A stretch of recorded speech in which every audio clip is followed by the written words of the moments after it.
Okay, I think everyone. Oof.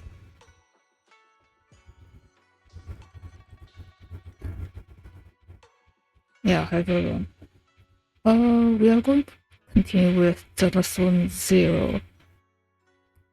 So, I was gonna do this first when dreams remain unfinished because you get free mana tool, but just to keep things flowing nicely, since Lucia is the first character banner, we're gonna go with Lucia first.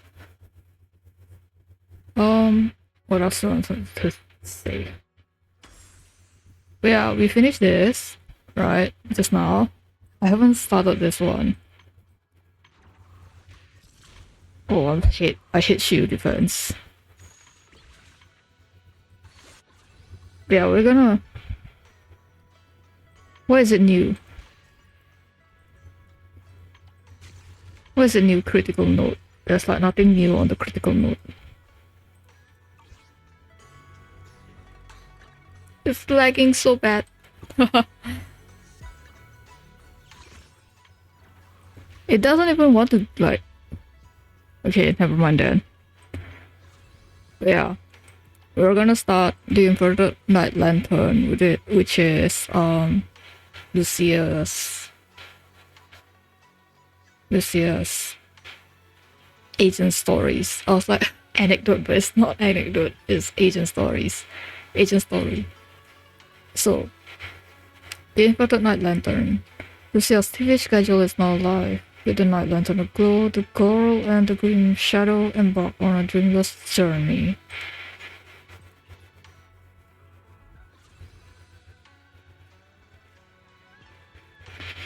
Oh, that's actually pretty nice. Let's do special first. Okay, Hero's Journal, new stages available. Hero's Journal. The hero's mission is to defeat the Demon Lord. That's what Lucia learned from stories. But what happens after the Demon Lord is defeated? You get free run.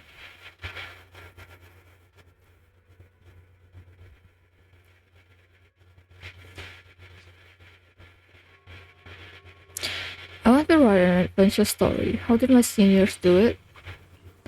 Facing evil enemies, the heroes fearlessly embark on their adventurous journey. The Demon Lord was defeated by the heroes and everyone lived happily ever after. Now that's what I call a perfect ending. So this is where the story ends. I should ask Wise. He knows a thing or two.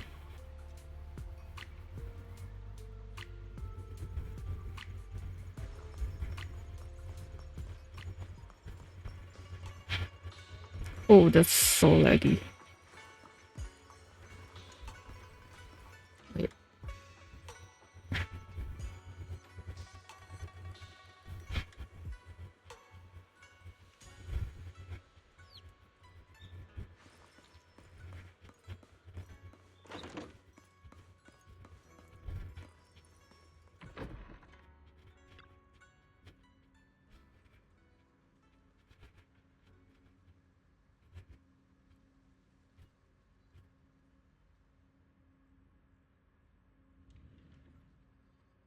Hey Wise, I'm about to write a spooky story. Wanna join me? Writing a story? Like co-writing? Yep. Where this story goes in the end, that's totally up to you. Stories, they usually start like this, right? Once upon a time, the bloodthirsty demon lord descended upon the peaceful village, harming the once settled villagers. Those who remained fell into a state of fear and unrest. Witnessing this tragic scene, a brave tyrant hero decided to step up and rid the villagers of this menace. But finding the demon lord wasn't easy. He was holed up deep in the wilderness with countless followers, waiting to strike. So it's an adventure story. So it's a tyrant hero. You think this tyrant hero can defeat the demon lord and just restore peace to the village? I don't know. You're the author. You can change it. Oh, that's it? Oh yeah, it says story. So what did I expect, right? Hero's journal.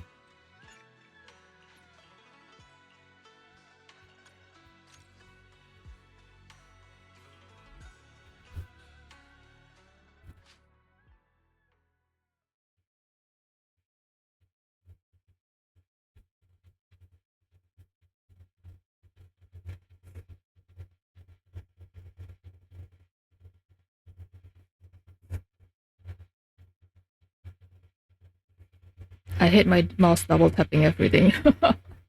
I was gonna move my chat window and accidentally click translate. Damn it.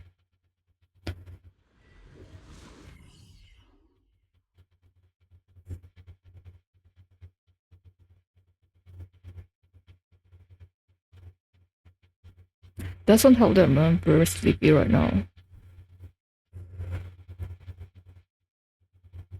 Please make sure he could defeat the Demon Lord. The hero checked his weapon. He had no sharp spear, no gleaming sword, but he got fangs and claws given by the heaven to the tyrants and a brave heart. It is exactly like Commander Manato. Manato glances at the massive weapon in his hand. Don't sweat the small stuff. Stories are always different from what's in real life. Besides that, he's got an awesome friend. One who was ready to join him on the quest to defeat the Demon Lord. Who's that?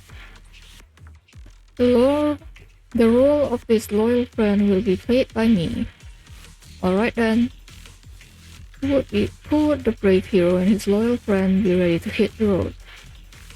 It's kinda urgent, let's say now. Yes, I don't need it.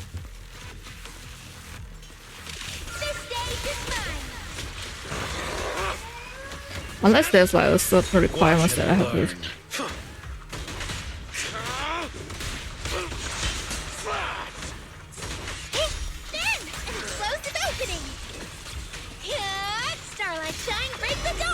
Wanna play a game? Smolder.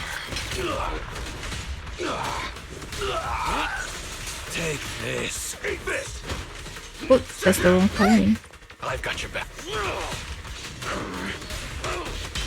Into the dark. Take this. Running away? Too late.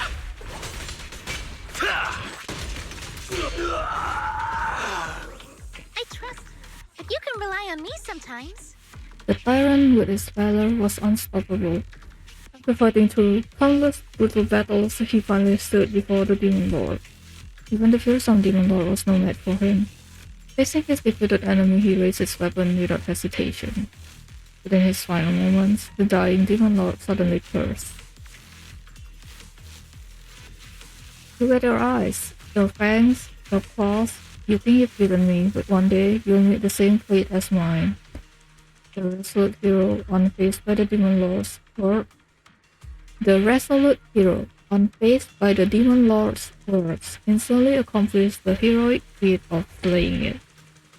But that eerie smile on the Demon Lord's face before submitting to execution, it filled him with unease. When it plot twist, one day, not long after, the hero discovered he was gradually transforming into the appearance of that Demon Lord. Ah, so it's that kind of story. Despite his best efforts to explain, the once grateful villagers now went out of their way to avoid him.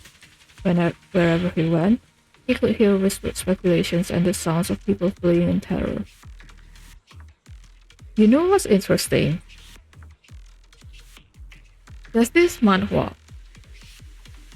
I think it's called This Witch of Mine. It is really good in my opinion. I really like the art, okay, and I like that most of them have like happy endings. So yeah. In the midst of turmoil, he found himself growing increasingly agitated and short-tempered, as if his soul was gradually slipping away. His companion, heartbroken by his condition, became determined to find a way to break this curse. This year, should I play along with the story? Like, give you some bars or do something? Nope, no need. There won't be any hero scenes for a while, and you'll get your turn to shine later.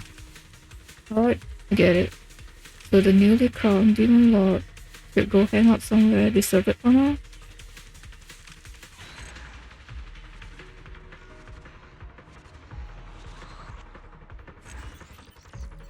But yeah, I really like this Witch of Mine. I think that's what the manga is called. The manhwa is called. It's been so long since I read it though. I don't remember. I don't even remember the character's name anymore. I don't remember the character's name anymore. That's kind of like weird.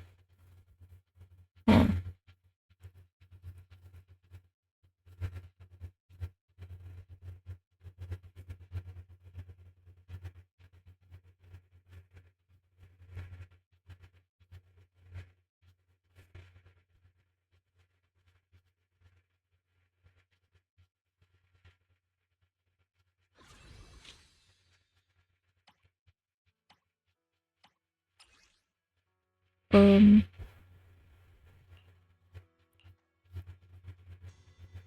No, it's fine. The first one is fine. It's Idari, damn it. I probably should have used the other buff then.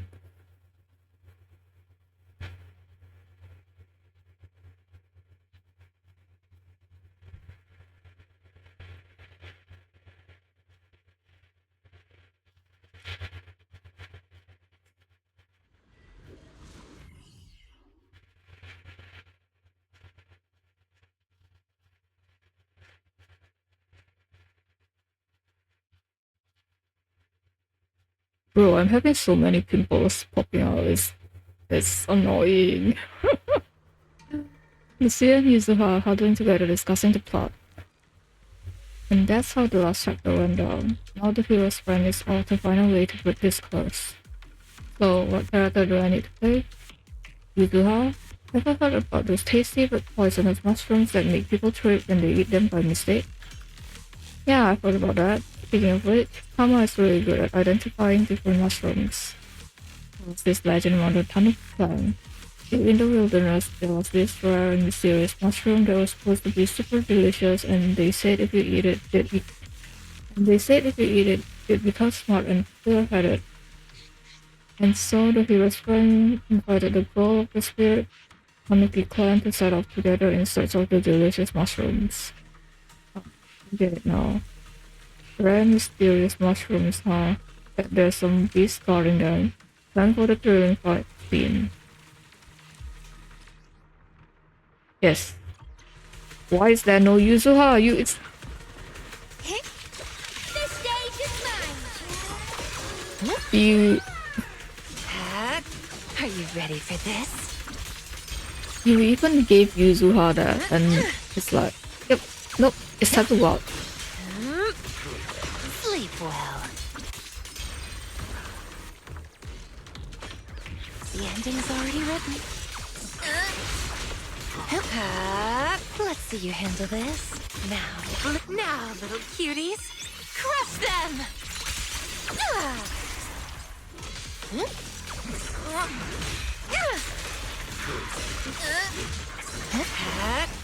Relax. My aim is true. This is your last page. Strawberry Reaper Shockwave. Perfect timing.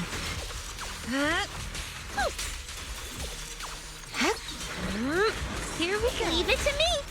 Slumber Not in the late, am I? I still don't know how to counter with Idari, because you're supposed to be able to do the E first. I mean, counter the charge attack, right? But I don't know how to do it.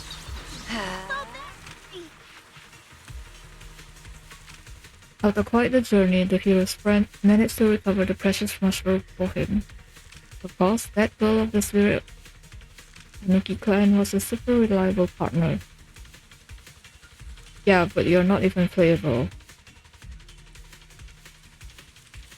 I didn't even play you just now, I played Idari. The hero's friend shoved the mushroom into his, for now, its mouth. The former hero calmed down from his rage and agitation, but his gaze remained cold like that of a wild beast. Just his mushroom alone didn't seem enough to fully awaken the hero. So for everything else, we'll need some other friends to help out. But Manato said with that cold gaze.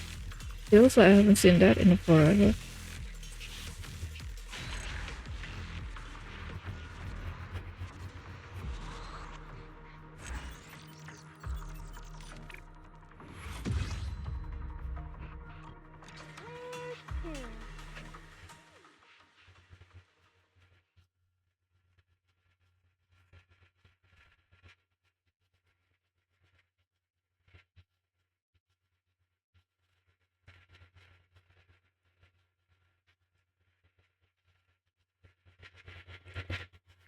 Well, at least I did not get any disconnect, right?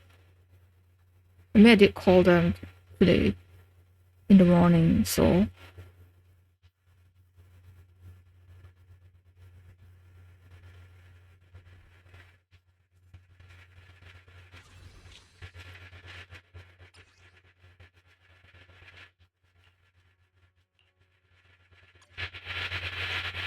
yeah, it's gotta be Idari. Once Idari is like added, they are not gonna give you Manato because he is in the story in hiding, the demon lord.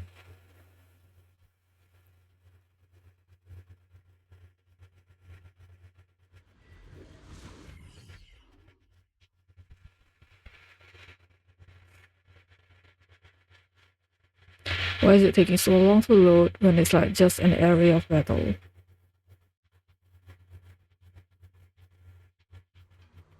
Facing Lucia's eloquent speech, Idari is visibly confused. For this part of the story, I need a sea monster to help me tell it. I'm no sea monster, you though. Strawberry Parfait, listen to me. Alright, keep going. Facing the hero's cold gaze, the flame came up with a new idea. The Demon Lord has no emotions. If we can help the hero find his emotions again, maybe we can break the curse. You see, so what should we do? All denizens of the ocean know the tears of sea monsters are precious ingredients for magical potions. Legend has it that sea monsters are cold and distant because they've locked away their emotions in their abandoned tears. All their experiences, the joy of roaming and leaping in the sunlight, the fear of storms and undercurrents, the pain of parting with loved ones on shore, all of it was sealed within. And so the hero's friend invited a beautiful sea monster to help search for the fallen teardrops. Alright, let's move out. I really. It's As showtime! foreshadowed. Hup. Hup. Here we go.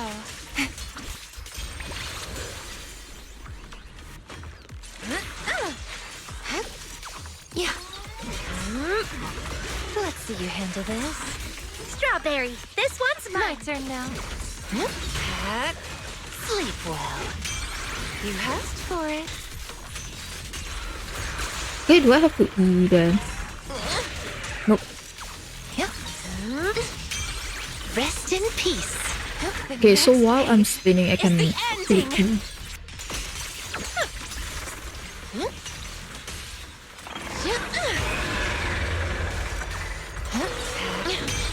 Noise, be gone.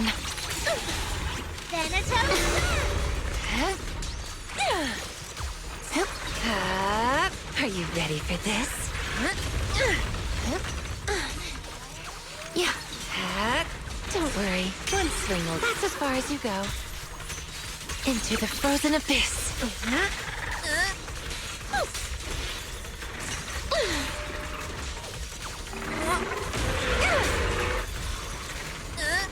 Strawberry, the stage is mine!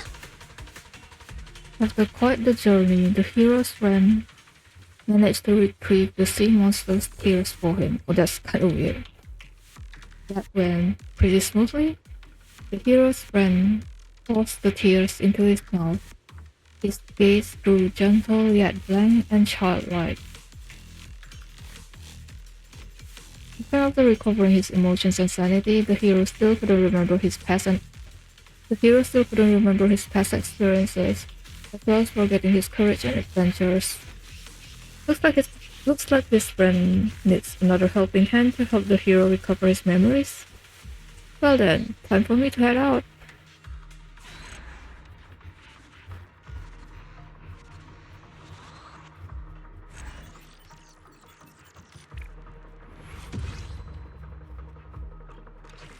I don't know.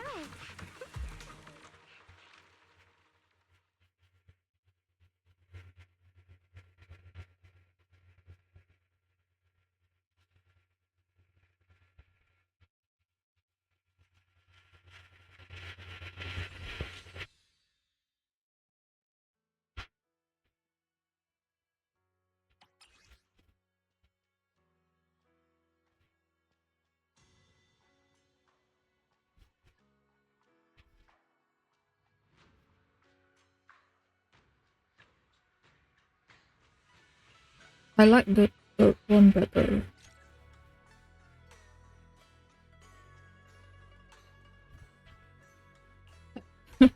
Also, did I not press it? I think I did. I'm still not recovered from my runny nose. Runny nose? Why is it called runny nose?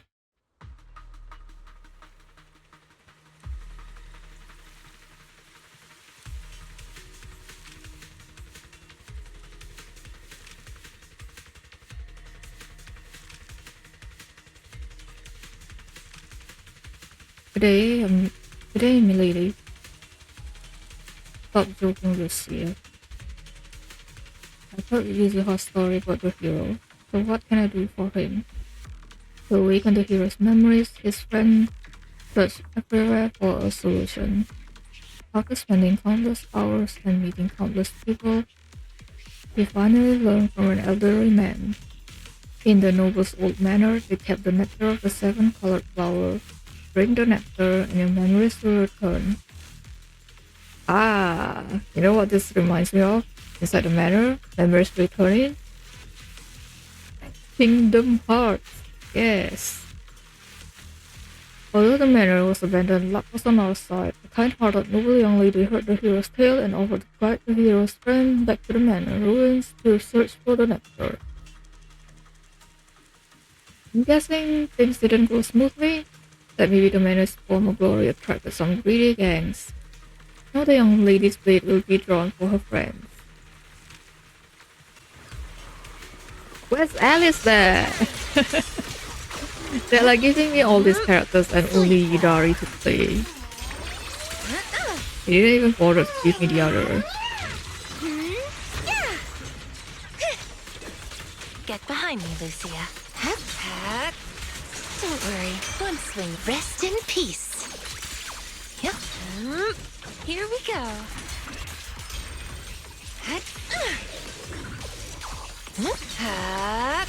Relax. Might enter the frozen abyss.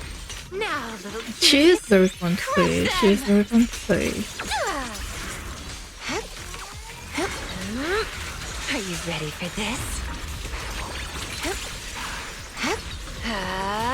Let's see you handle this.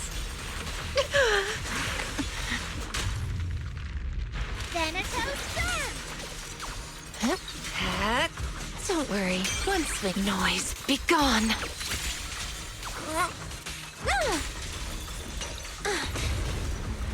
Pretty, right? Sleep well. Yeah, timing is everything for Lucia. I mean Yidari, unfortunately. Rest in peace. Yep. Relax. My aim is you asked for it.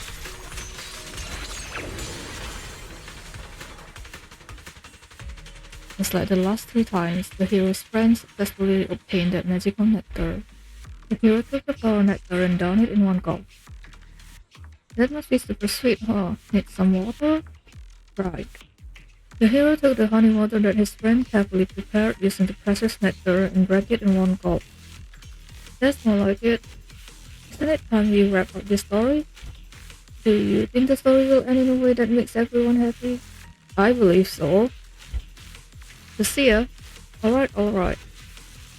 Luckily, the hero finally regained his sanity, emotions, and memories, returned to his former self. After all, there are demon lords lurking in other places, harming innocent people. Now, the hero can once again embark on a righteous journey to vanquish evil. That's good. Lucia's story seems to be going pretty smoothly this time, quite different from those unsettling plots we've seen before. Everyone loves a happy ending, and I'm no exception. Really. She's doubting you because you always write like such weird endings, isn't it? That's why I could ask about plot twists as well. Okay, complete.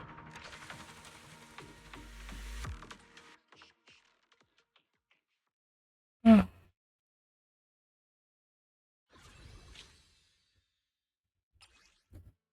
Can a hero who defeated the Demon Lord but unfortunately became one himself return to his friends? Lucia ponders the ending of the story. Like I said, you are the author. You can just write whatever ending you want. Lucia's story has come to its end. Everyone at the Spook Shack has really gone above and beyond to help her out. Still, I can't shake the feeling she is hinting at something. Wise, what do you think of this story?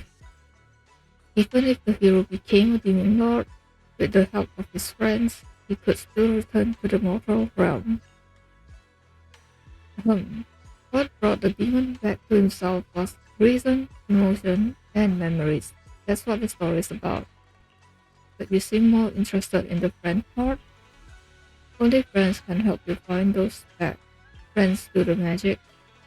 Friendship is magic, he says.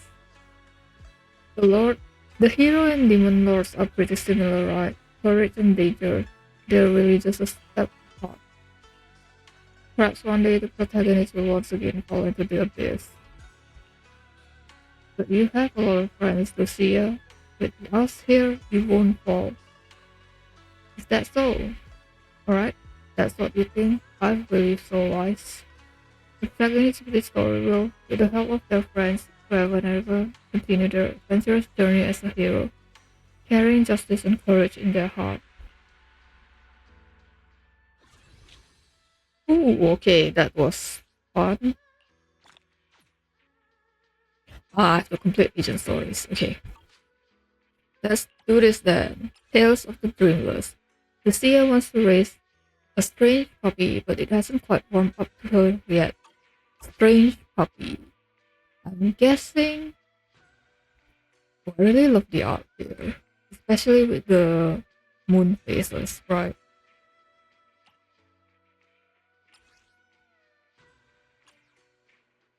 I press.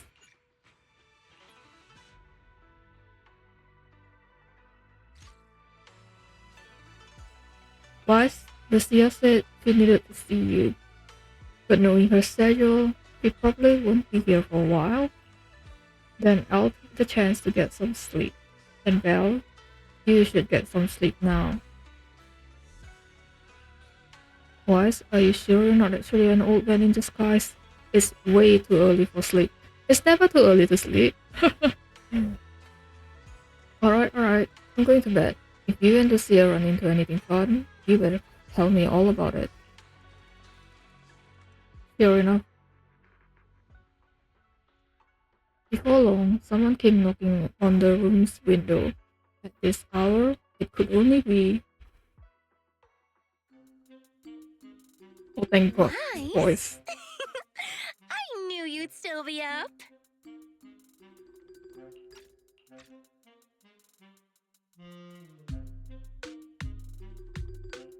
Yep, I'm still up. I'm just not an early sleeper. Perfect. Anyway, the reason I'm bugging you at this hour is... I was hoping you could help me with something. Lately, My ethereal research has been like a Tarrasque mixer trying to get through the old metro tunnel in Cretan Hollow. Completely stuck.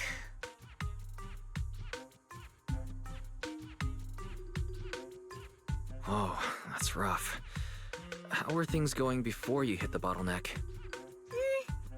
It was going pretty well, I guess. I had this plan to turn our lawn into pedal sofas for hollow camping, and I tried to figure out how the traffic lights on Fawn worked. Oh, do you happen to know, if you tie both ends of a Spectre's cloak into a knot, how does it keep floating? Wait, Lucia. Where are all these research ideas even coming from? What do you mean, where?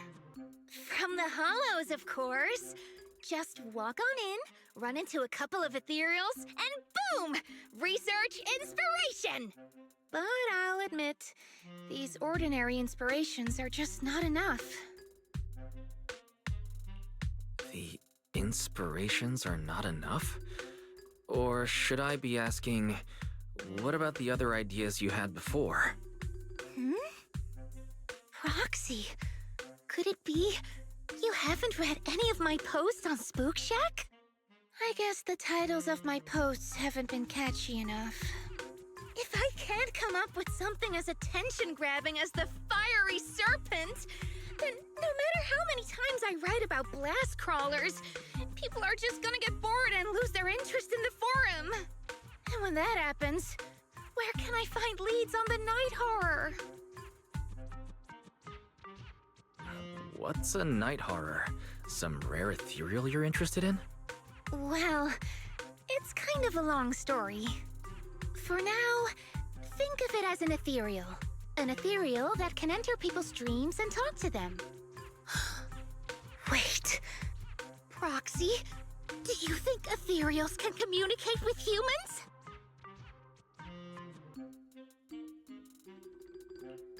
What? Talking to ethereals. Even if it is possible, I'm not gonna politely ask Fawns to turn their traffic lights green before I start running for my life. I know what you mean, Proxy. Normally, I'd say this is just baseless speculation and leave it at that. But right now, I've got the perfect research subject in mind. Let's head out now! Before diving into the hollow, we have to make a stop at Fluffy. Why do you want to visit Fluffy first? Oh, I'm going to buy a toy. You're buying a toy? Since when did you have a pet? Not yet, actually. But I know Chestnut's gonna be the goodest pup. I see. You're thinking of using the toy to get the puppy's attention. Yes! Wait, then why can't we do it after we're finished with our business in the Hollow? Why aren't you answering that, Lucia? Why aren't you answering that, Lucia?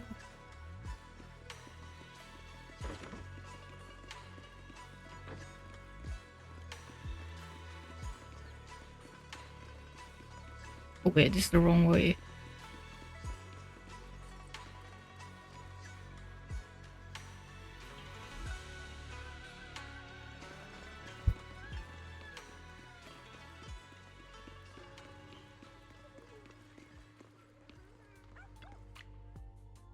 Hey there! Welcome in! Looking for something special today? If I want a little doggy to come up to me on her own, what should I get? Honestly, you don't need to buy anything to get close to a pup. Genuine kindness, some patience, and a little passion. That's all it takes to win a puppy's heart. It's true! Well, if Fluffy's shopkeeper says so, then it's gotta be true. Plus, Karen herself is... yeah, I trust her. No. I'm not saying I don't believe it. It's just... Chestnut's a very particular little pup. Ah, I understand. I've met lots of special needs pups. Some were abandoned, some have been on their own since they were born. If you want to gain their trust, it will take a longer time. Let me think. What about this? A brand new line of treats for puppies! I packed it with all sorts of delicious jerky. They're super yummy. No pup can resist it. Karen leans in for a sniff as she introduces the treats.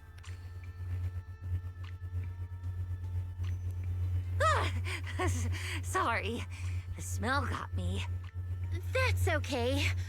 But, I don't think Chestnut would like this. Chestnut is, a bit of a picky eater. I see. Then maybe you want to give this one a go. Our most popular toy. It's a battery-powered bird that flaps like the real thing. Our kitties and puppies go nuts for it. This looks great! But is it sturdy enough? I'm afraid not. It's actually designed more for cats, and it's built to be lightweight, so I wouldn't call it sturdy. It should work for smaller dogs, though. Chestnut's a big girl, with a big girl attitude. Oh, that might not work then. Let me think. Oh, if you don't mind something a little old school, we do have another toy for bigger pups. It's actually more of a pillow. It doesn't have any bells or whistles, but it's really sturdy and great for gnawing. It's also infused with a calming scent to help soothe anxious pups. People can't really smell it, but dogs usually like it a lot. Oh, this is adorable! Though, I'm not sure if Chestnut would care much about the scent with her sense of smell.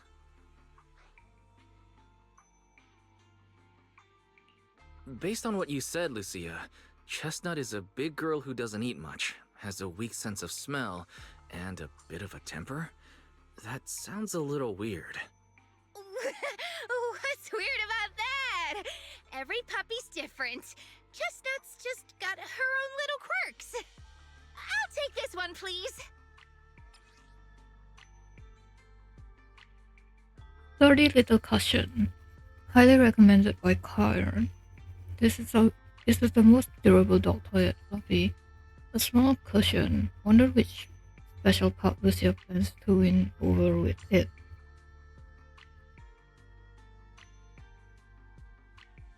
It's quite funny looking.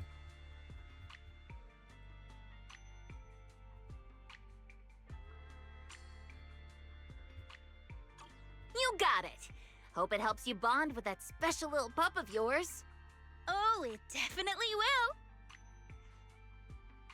Lucia takes the cushion Karen recommended, then rushes off toward the hollow. Better catch up quick.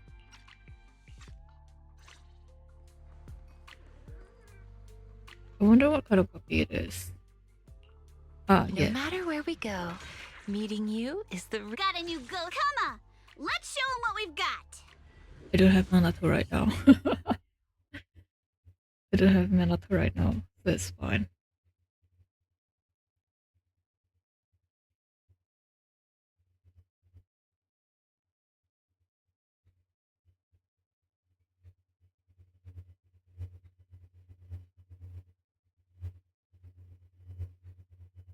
It's not responding.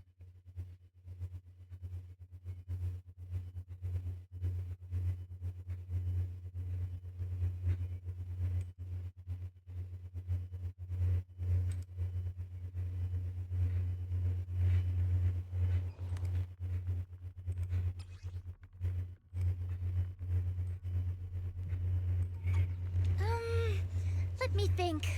All right, let's head that way.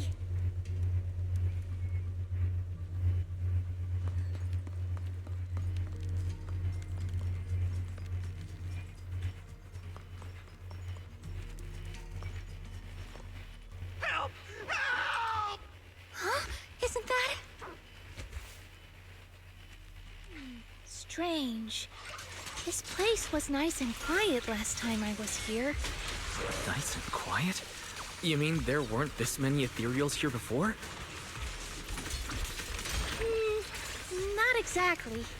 But the ethereals here were always pretty chill. They hardly ever gather like this. What do you mean by chill?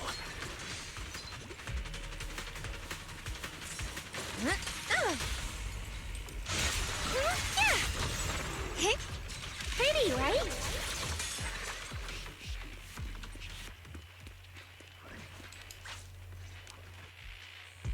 Thank goodness you guys are here.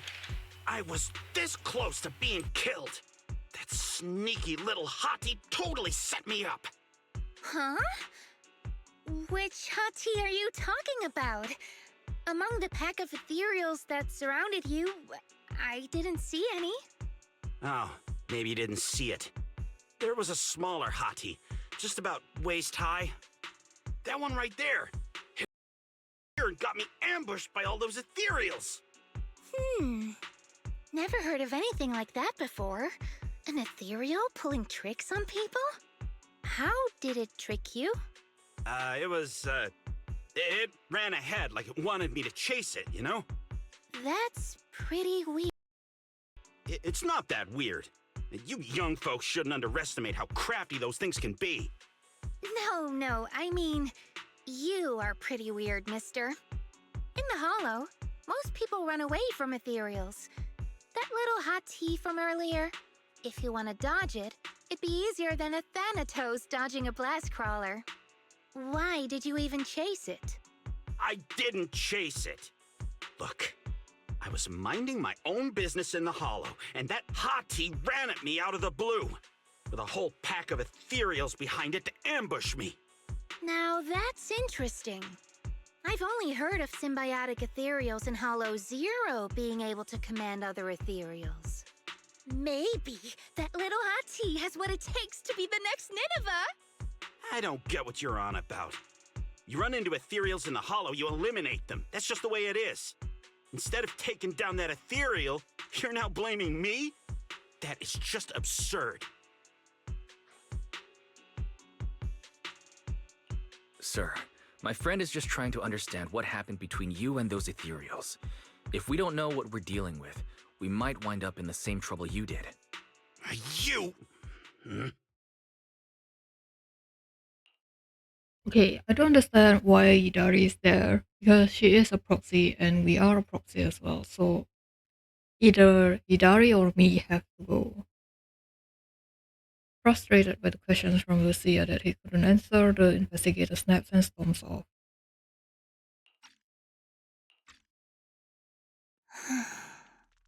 Roxy, do you think I'm absurd too? You've always been a little absurd, haven't you? Sorry, that was a bad joke. What I mean is, ethereals are dangerous, sure, but people can be too. I don't think you're wrong for being cautious. I knew it! Wise, we're totally in sync.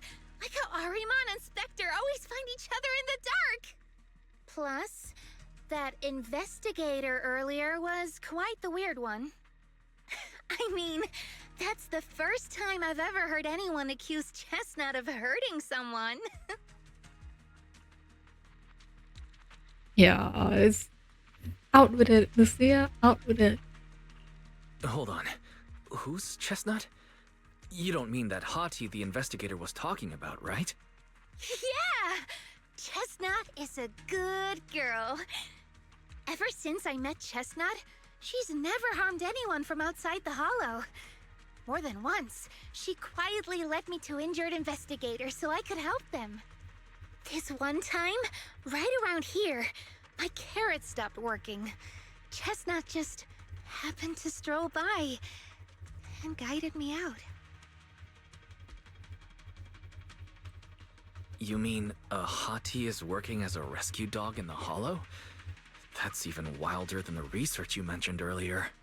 There's other reasons, of course, but I trust Chestnut. She's always been gentle and kind. What's strange is, the last few times I saw her, I kept feeling like someone was tagging her, tracking her. Just like that guy from earlier.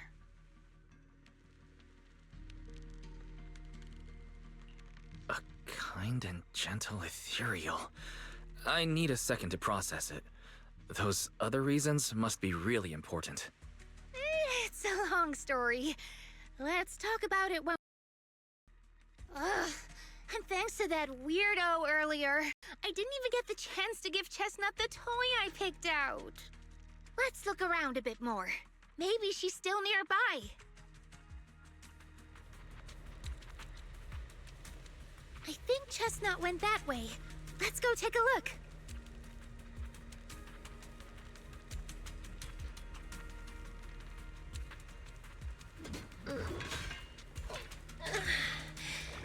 Now, let's scrub them away in one stroke.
Don't worry, one swing will do. Noise, be gone. Don't worry, I got this! Time to... I got this! A little reward.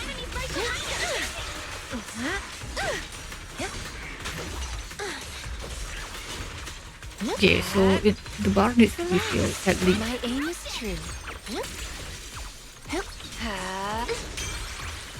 That's as far as you go. Rest in peace. Yeah. Let's see you handle this. The story's far from over. Yeah, the bar needs to be full to this counter. Into the frozen abyss. Chestnut, I know you're there! You didn't hide your tail properly! She understood that? Of course! She always understood me. Aw, you don't like it? That's weird. Although this is the closest Chestnut's ever gotten to me, it seems like she's not in the mood to play with me just yet. Should we head back? I haven't really processed it yet. Because of me or because of Chestnut? Chestnut, of course! What are you saying? But I think I know what you want to ask. Let's talk about it once we get out of here.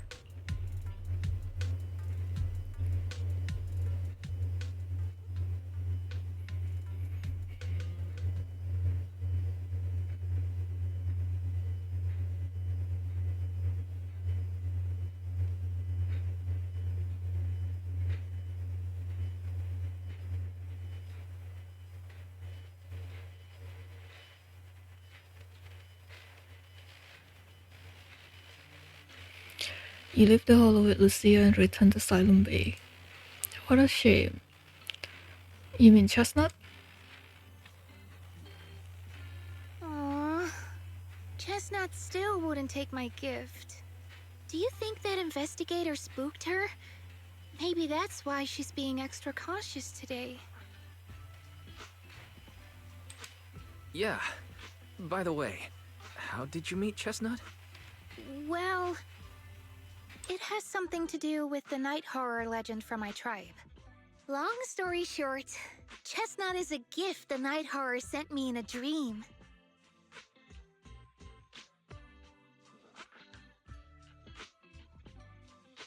I think I remember you mentioning the night horror, but you never said it sent you a gift. Can you tell me more about it? You already know I'm one of the night watchers out on the fringes of New Eridu. We rest during the day, and we're active at night. The stories say that long ago, our ancestors fought a powerful ethereal. The battle lasted for days, and just before it fell, it released a final surge of power. Ever since then, it's haunted our dreams. Sometimes, when our people fall asleep at night, they dream of the night horror. And in their sleep, they walk straight into the hollow, drawn to its call. Just before the ether consumes them, before they become ethereals, they regain clarity for just a fleeting moment. Over time, we've come to realize that the more people who fall asleep, the stronger it becomes. What a terrifying curse. Is there anything you can do to break it? No. That's why we moved to the outskirts of the city and stopped sleeping at night altogether. If we must rest, someone always stays awake to keep watch. The strange thing is, the night horror left more than just a curse. In the hollows, ethereals don't attack us. They see us like we're one of them. And this staff, it's the only weapon left from when our ancestors fought the night horror. It lets me mimic ethereal abilities. The chieftain said I was the most gifted of the younger generation, or something like that. I'm still not sure what made him decide that, but he gave this staff to me.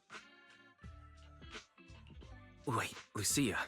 You said the Night Watchers walk into the hollow in their sleep if they dream about the night horror. Have you ever dreamed of it before? No, but I came really close once. It was a night not long ago. Granny was keeping watch for me. She was telling me stories of the night horror, how it's both feared and revered by our people. She even described the night horror she saw in her dreams. Just like everyone else said, a stunningly beautiful ethereal, almost godlike. That night, I dreamed of the night horror's gaze. It was looking at me. And in front of me, there was a little hottie. It looked tired, like it had been through a big fight. We stared at each other, like survivors meeting after a disaster, still cautious, still on edge. Not long after that dream, I met Chestnut right where the dream had guided me. She didn't seem eager to be friends, but she wasn't hostile either. And she treated the other outsiders kindly too.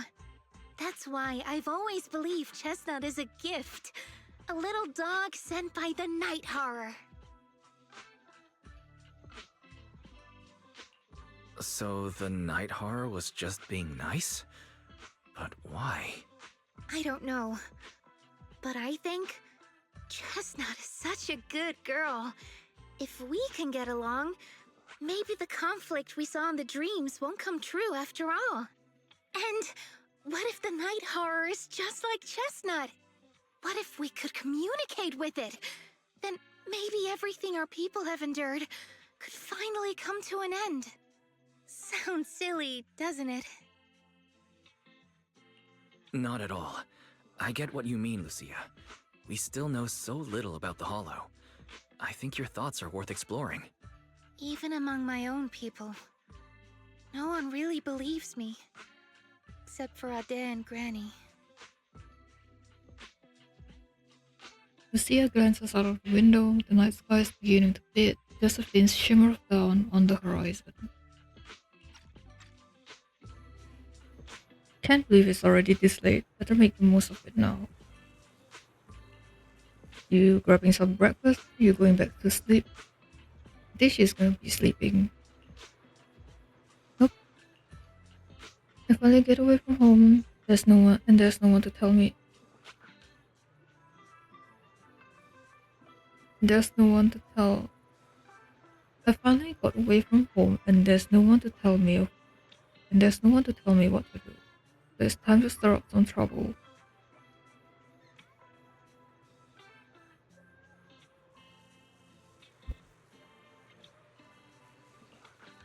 Today I'm gonna pull an all-morninger.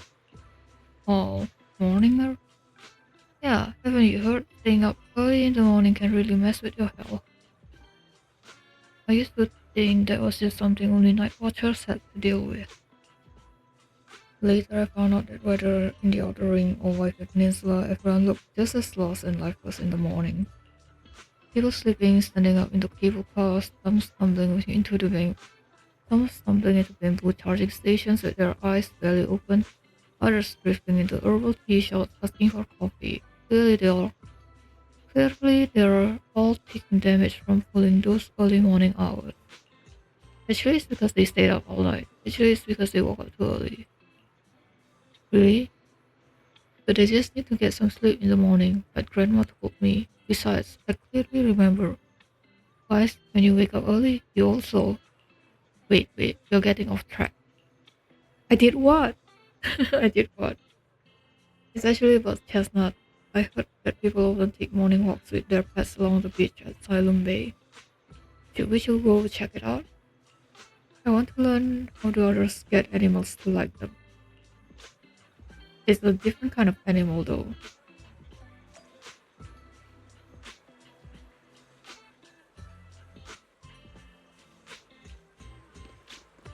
Hey, you first. Man with a bird on his shoulder.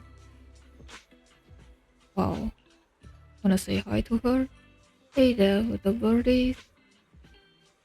So cute. It's rare to see a bird willing to perch so docilely on someone's shoulder. She's really friendly with people. If only my dog would rely on me like that. There, there may be a chance she's just being lazy, not wanting to flap her own wings and just wants to use me as a personal ride. Bird with a human growing beneath her feet.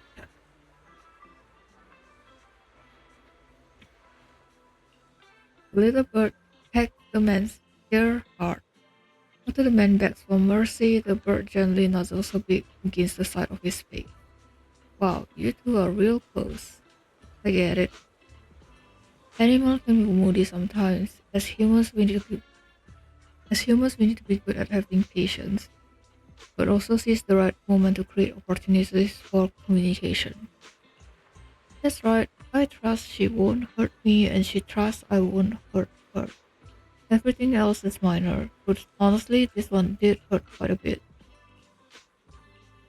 I get it. I trust that Chestnut won't hurt me. So next time if she ignores me again, I'll say something to make her angry. When she gets mad enough to bite me, I'll apologize. No. Please don't. If Chestnut bites someone, no worries. Everything else is minor. Exactly. It's just a little dog. What trouble could your Chestnut possibly get into? You have no idea, my guy. No idea. Dejected girl. Hello, good morning. Bad morning, unfortunately. Alright, I got it. So, what do you want me to do now? The cocky little dog barks loudly a few more times, mixed with the same impatient sneezes. Then he lifts his head and turns around. Clearly a sign he wants to leave. The girl walking him gives a heavy sigh and turns to ask Lucia. Sorry, what were you trying to say just now? I wanted to ask how you and your dog usually get along. Oh, it's simple. He screams at me, I obey. If I don't obey, he screams, and then I obey. He always manages to cause even bigger trouble, and all I have to do is follow his bark and call. We are a heartless tyrant with endless energy, and his poor slave. That's pretty much it. Oh, of course I've thought about doing something about it. Like starting a grand rebellion, grabbing him and jumping into the sea, ending it once and for all. That's kind of extreme, isn't it? But then I thought, I'm not even as good a swimmer as he is. What if he swims back to the shore and tricks someone else with that innocent act of his? Wouldn't I just be letting another poor soul fall victim? Compared to him, Chestnut is actually pretty friendly. Who says puppies aren't as fierce as ethereal? Suddenly a strange smile creeps across the girl's face as if remembering something exciting. But hey, humans live longer than dogs. In 10 years, when he gets old and has no energy left to bark and scream, and can't drag the whole table around the room just because he's leashed to it, he won't be able to torture me anymore. You have a dog with behavior issue, my guy. When the time comes, we'll live together in love and perfect harmony. Hell, the tyrant's clearly displeased with this, and the tyrant is clearly displeased with this and runs away screaming, probably not wanting it to trick any other poor innocent humans. The girl rushes after it without even managing to say goodbye. This example doesn't seem very helpful. All I'd learned is maybe I could chase after Chestnut after until she's all tuckered out, then stuff the pillow into her mouth. The tear scribbles in the notebook, but ends up tearing out the whole page in the end.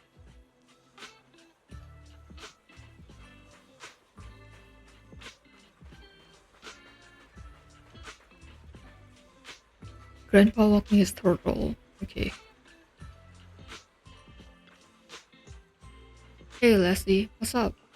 Hey sir, are you taking your turtle for a walk? The composed turtle raises its head slightly, nodding gently in acknowledgement. That's right, old buddy here was my grandfather's good friend. He passed it down to my dad, and my dad passed it down to me. Technically, I should call it. You know what? Let's not get into that. Your grandfather's good friend.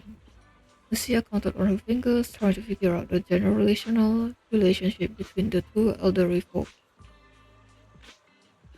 Many years ago, when I first got it from my dad, I was still young. But then I found it too lazy and slow, so I just kept it in a water tank. It seemed to know I looked down on it, so it gave me the cold shoulder too. But over these past few years, I've grown old and can't walk much anymore. It forgave me for neglecting it before, and now it's willing to keep me company when I go out to soak up some sun. That's nice. I wish I could have a quiet moment with my dog too, but I don't think she likes getting close to me. Take it easy, young one. When words fail us, we can still speak through actions. Simply keep communicating with them, and they'll eventually understand. So that's how you interact with animals. I've still got a lot to learn, but I feel like Chestnut is also trying hard to get closer to me. Though she didn't accept my gift, she wasn't completely indifferent. Today was the closest she's ever gotten to me. But how do I gain her trust? How about try to keep believing in her? Hmm? So you mean even though I saw Chestnut being hostile to that investigator tonight, I still gave her the pillow, so Chestnut was willing to get close because she thought I believed he was a good Imperial? That, ma- that makes sense. Just like what Graham said earlier, Chestnut understood me. Yeah, but that investigator,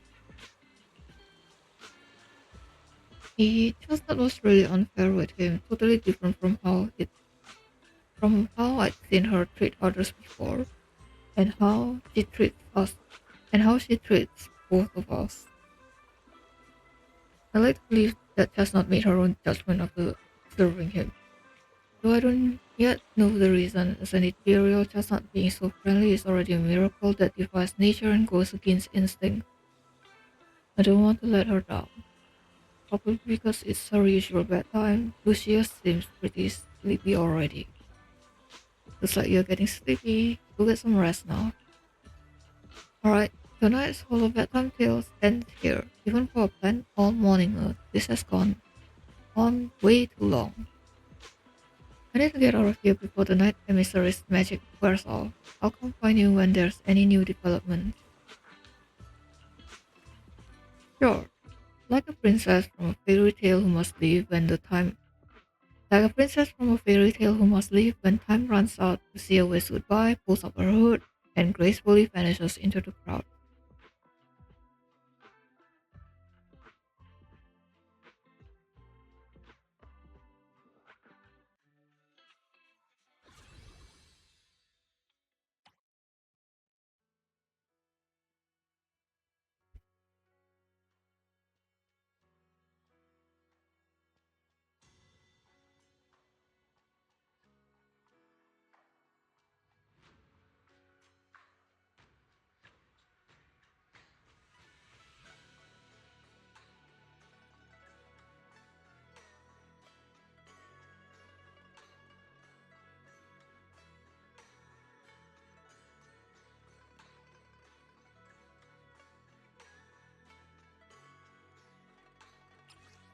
The night horror seems to have appeared again. Lucia must go find her sleepwalking tribe members.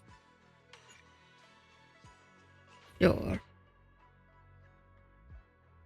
I'm trying to rush every single of the story so I actually can finish it before next week. There's no fixed bedtime. There's no fixed bedtime at home. You just need to remember to turn off Belle's lamp. But tonight, a familiar visitor will be dropping by.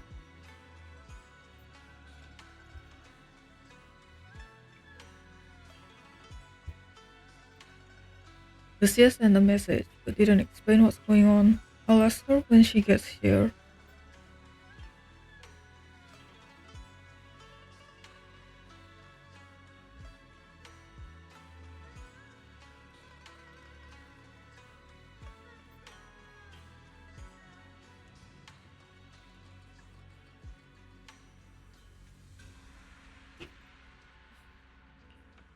I bet Belle will stay up super late once I leave.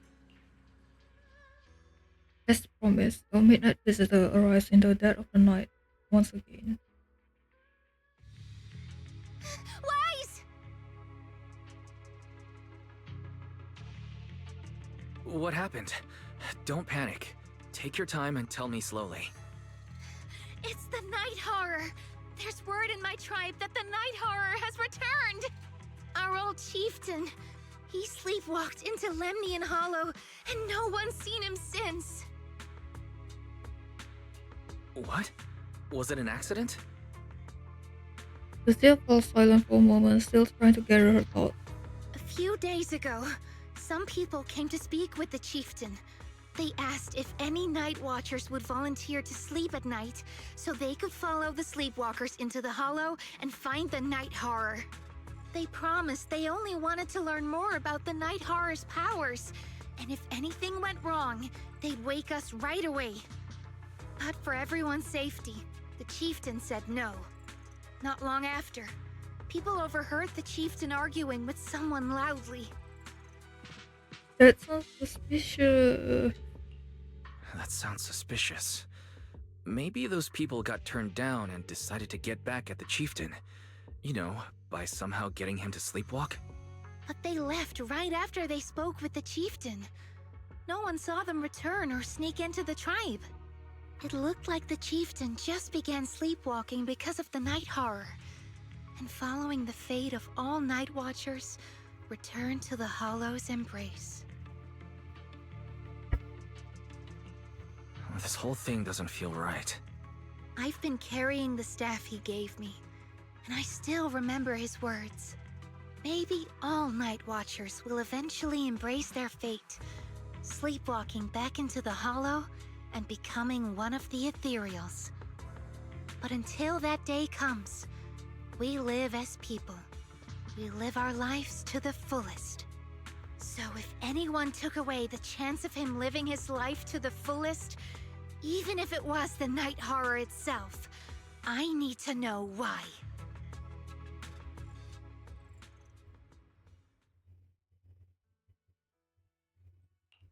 My dream seems to have become a reality. I don't have mana though. Let's go! You won't be bored with me.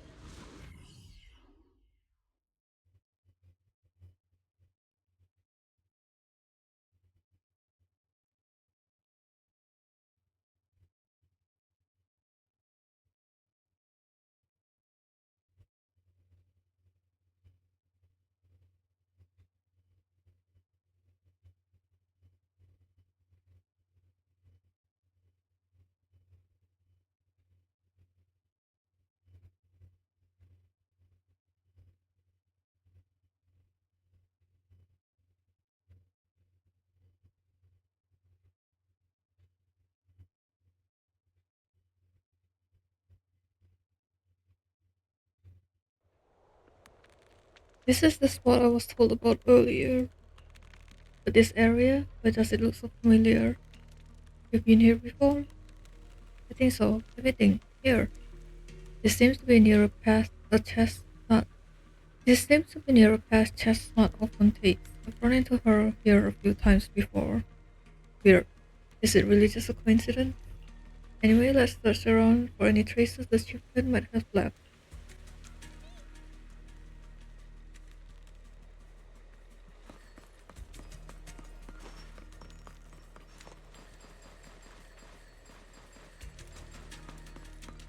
Yep, it's the same.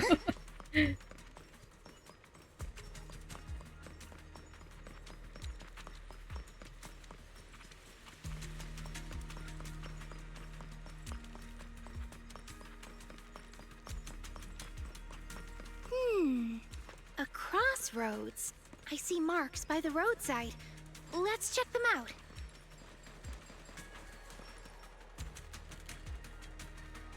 Thankfully, there are these plants that haven't been corrupted yet. All this fluffy dense moss around here, it could take at least a month to grow to this thickness and height. There's no sign of broken or trampled branches on any of the plants either. And there's definitely been no one in that tiny area. They're covered in tiny thorns. No way anyone would be able to get through there safely. Follow botany, you know so much. This isn't the right way. Let's go look elsewhere.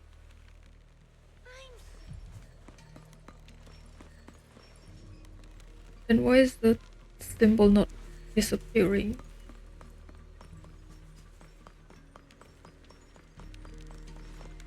Okay, I'm not gonna get blocked, so let's not do that. Monsieur carefully examines the footprints on the ground. Hard to believe you must miss such obvious clues. Should be this way. Don't you want to take another look? Are you sure it's the chieftain? Well, to be optimistic, I think these look like the footprints left by members of the Night Watcher tribe searching for the chieftain after he went sleepwalking and disappeared. Besides, this area is usually deserted, and there are multiple sets of footprints, all fresh and undisturbed by ethereal. Even if it wasn't about the chieftain, we should still check it out. What?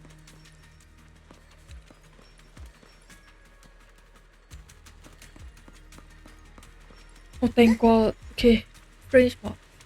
I've taken a look. There are indents from fiery serpent explosions, footprints left by Huxron, imprints from four bodies, greater shield, and marks carved when Arcacor set down his legs nearby. But no signs of humans, no neatly dressed investigators, no barefoot follow raiders, and certainly no shoe-wearing ethereals. Nothing. How can you tell all that? Well, I believe you. Yeah, let's check out another spot.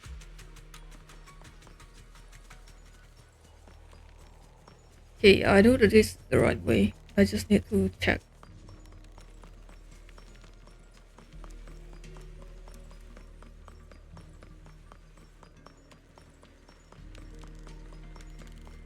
The ethereals seem kinda riled up today. How could you even tell that? See the glow around their cores? It's shifting fast. Much faster. About 20% quicker than usual. Really? Hup, hup. Here we go. Rest in peace.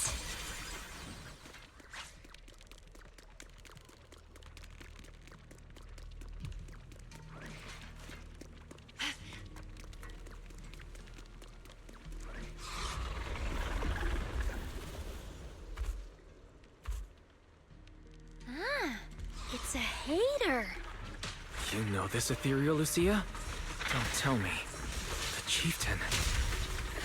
No, not like that. But if the chieftain had turned into an ethereal, he would be a far stronger one than this. As expected of the chieftain, I guess. High-rank ethereals never get along. So if one is flexing its muscle here, it might actually be good news for us. Noise. I'm not following what you just said, but if you're calling it good news, it's good news. Yep.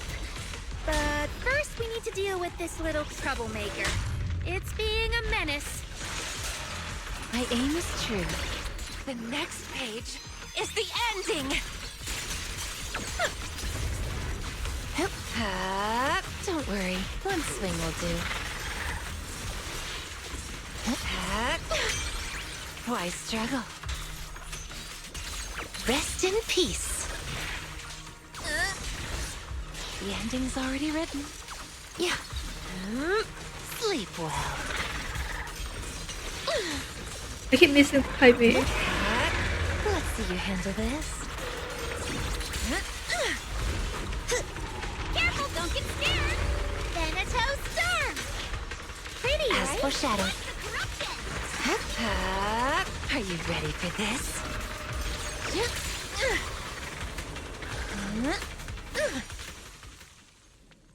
Lucia walks around the area and finds a new marker. And finds a few markers which seem to put her more at ease. I hate to break it to you, but that ethereal we just saw was definitely a hater. They were all exalted spirits before turning into ethereals. Why?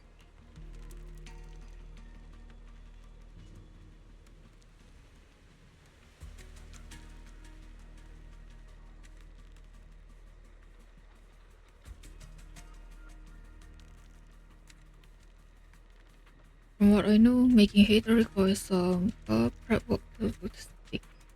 It's the exalted exclusive cheese made with unique techniques and extra long fermentation. That sounds so disgusting.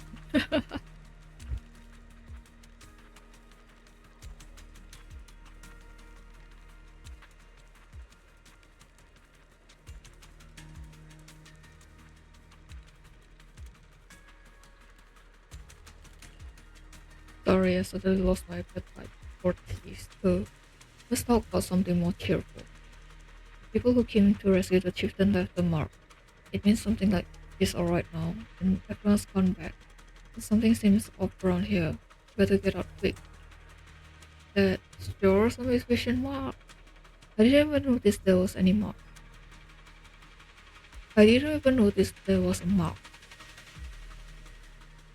Sometimes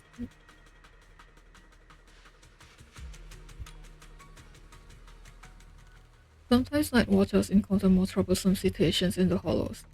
To let our kin know about our predicament, we've established a unique and comprehensive system of markers. The message left behind this time matches what I felt. So should we head out now? Let's take a look around. Yeah, I have the faint feeling that something is making the ethereals around here restless. Look carefully, we might find something good. And I haven't seen Chestnut today. What I mean is, since the chieftain is fine, we should continue our previous research until we get new information. If I remember correctly, there should be an ethereal around here that would be perfect for research. That would be Chestnut, right? You just want to play with Chestnut, huh? Yep. She's not even denying it.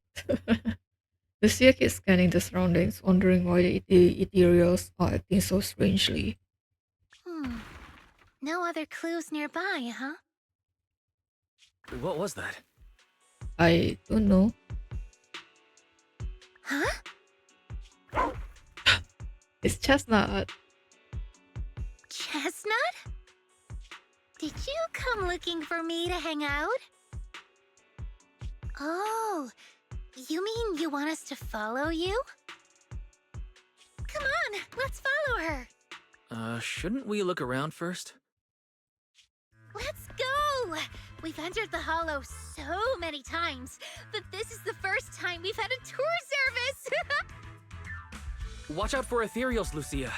No, I didn't mean Chestnut.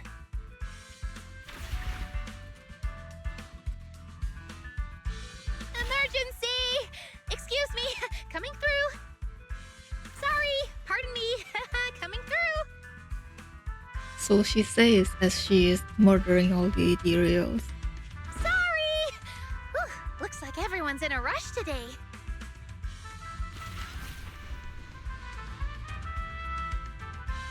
Oh, that's so cool. I guess this is where our budget went. Who would have thought I'd hit today's step goal inside the hollow? That's a low step goal.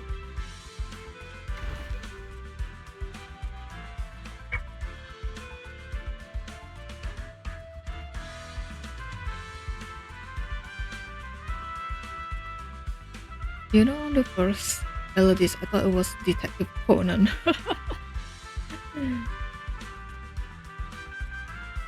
Because it sounded like that, right? Chestnut, what is it you're leading me to? Don't tell me this is all because another ethereal tore up her pillow. Have we finally made it? Wait, that's... Kieran? And what's that beside him?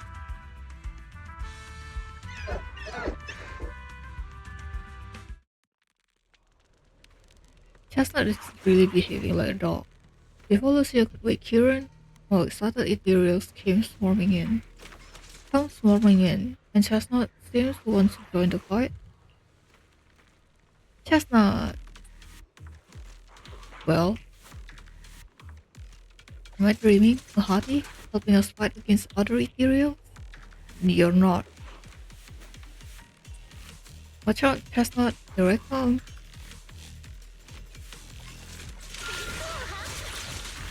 It'll take a long while. Yep. Pat. Here we go. Don't worry, one swing will do. Yeah! Drawn from countless legends, melodies, and dreams! It takes some time to wake up Lucia's fellow Night Watcher. Kieran? Kieran! Are you okay? How did... Okay. I want you guys to see the design on the right, and then you go and see Lucia. How did it go from this kind of detailed jacket to yours? That is weird.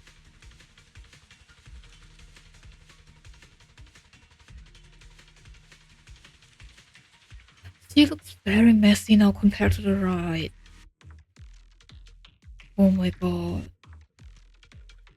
I think... I don't know, maybe they ran out of time designing her or something. Because Kieran looks a lot like what Little Lucia design is. But she doesn't look like Little Lucia design at all. And his ears are good, like, because you see there's like a black splotches there on the textures. She doesn't have it. Lucia? Oh my god. He looks cooler than you. What are you doing here? I heard about the chieftain. I came here to see if there were any clues. What about you? Did you also sleepwalk into this hollow? I don't really remember. I asked a friend to keep watch for me, but somehow I still ended up sleepwalking. Before you guys woke me up, I had no idea I was here. That friend of yours, can he be trusted? I don't know. I saw him as a friend. But maybe he didn't see me the same way. He's always in an investigator outfit. Last time I ran into trouble in the Hollow, he was the one who saved me. Lucia knows. When things go south in the Hollow, we Night Watchers are always the first ones to be abandoned. It's rare for anyone to turn back for us. What? Why? People treat you like that just because ethereals don't try to attack you? Especially when the ethereals come swarming, it really becomes apparent that we're Night Watchers. But then again, I guess it's not always intentional. Sometimes people genuinely can't tell. In the chaos, a Night Watcher in a helmet doesn't look that different from a frenzied maniac or a vicious striker. That's crazy. But the way you said it was kind of funny. Sorry. In dangerous situations, people tend to turn on anyone they see as different. When panic hits, those so-called teammates usually choose to abandon us first. And they always say things like, "You'll be fine. The ethereals won't attack you. Just hide here. We'll come back for you when we can." Most of the time, no one comes back for us. That's why, after that guy saved me, I really thought he was a true friend. I understand what you mean. But has he been acting strange lately? Strange. Well, lately, he's been asking a lot about the night horror. And really digging into things like how we communicate with ethereals. Does that count? Communicate with ethereals? Yeah, he saw me trip over a beholder engine once. It just looked at me and left me alone. Didn't attack me or anything.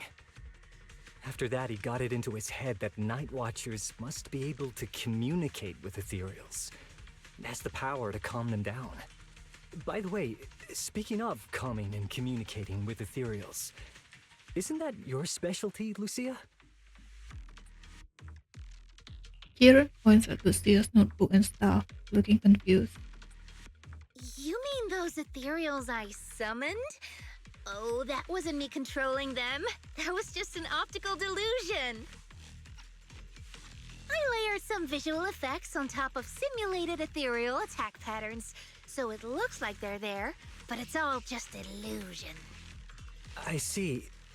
But what about this thing? Kieran, all confused, points at Chestnut, who is crouching quietly nearby. Oh, that's Chestnut.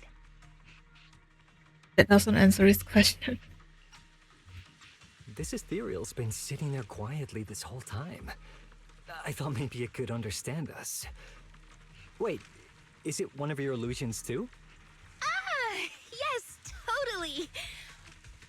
When sitting still, she doesn't use much ether, so she looks really well behaved. But if you try to make her do something, she can be a little slow.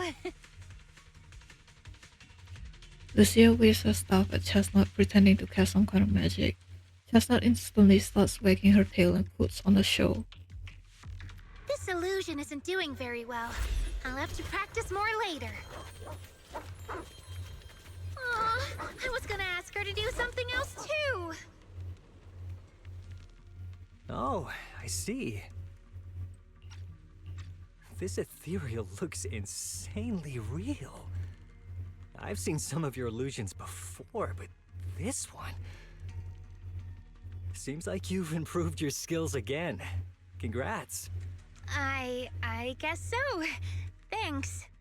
But even with the staff passed down in our tribe, you still can't really control ethereals. Does that mean what the guy's after? Controlling or communicating with ethereals was never actually possible in the first place? Manipulating the ether environments to control ethereal behavior isn't totally far-fetched. Take Geppetto from Hollow Zero. It could even command other ethereals to launch ambushes. But I doubt this strange device here could pull off anything close to what Geppetto could do. If we're talking about massive symbiotic ethereals like Geppetto, then yeah, it could definitely manipulate the ether environment in a large area. But I feel like we don't really need something that extreme to influence ethereal behavior. If we just want to change how ethereals behave, then maybe suppressing or stimulating their ether activity levels could do the trick. As expected from our ethereal expert. Have you seen anything like that before? No, but the ethereals we encountered earlier were unusually agitated, as if they'd been provoked by something. Do you think it could be because of this device? And don't forget the chieftain's disappearance.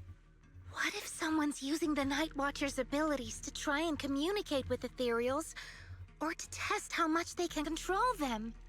Are you saying that someone's been experimenting on us? Using our ability to sleepwalk our lives? For research? That's right. They probably want to exploit the Night Watcher's abilities to locate the night horror and research how to communicate with ethereals. This theory actually lines up with how we've been treated during Hollow joint operations. But it's just a theory for now.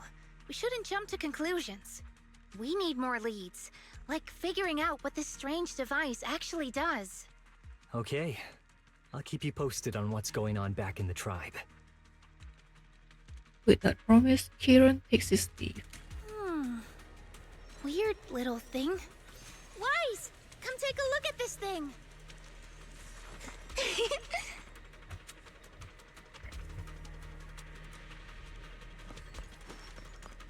Are there any secrets for me?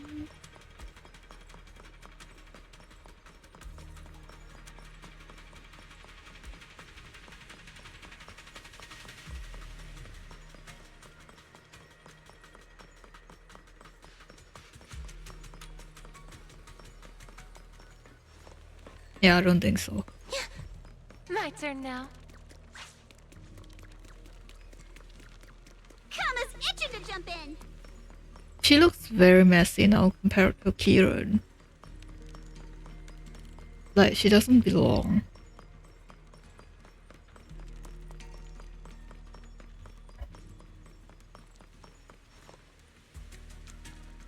This device looks like some kind of ether amplifier. If I'm not mistaken, the way Chana's ether is somewhat similar to my staff. Was that ethereal just now was also an illusion? Then that would make it super special. Of course not. Those were real ethereals just now, even more agitated than usual. Lucia glances at the direction Kieran went. Actually, my staff can indeed influence the behavior of ethereal. That's amazing. Influence how? Since my staff can knead ether into a ball, it occasionally emits an intense light like the core of an ethereal. Blinding those ethereals that still have vision. If that ethereal isn't nice to me, I'll catch it off guard and bonk it on the head. Just kidding. I noticed you've been kinda out of it. Lost in thought 1 minute, nervous and talking nonsense the next. Feeling better now? Let's talk about this machine first. Looks like it's what's making the ethereals around here so restless. The chieftain's sleepwalking and Kieran's blackout, they're probably connected to whoever's putting this thing here. But who could have done this? The person behind it all. Could they also know about this stuff passed down from our ancestors? Wait, looks like more ethereals are coming. You and Lucia turn toward the source of the sound. A familiar figure comes into view. Chestnut is back and brought along the cushion from before. Chestnut? Wow! You like this pillow, don't ya? Thanks so much for today. Will you come play with me again next time?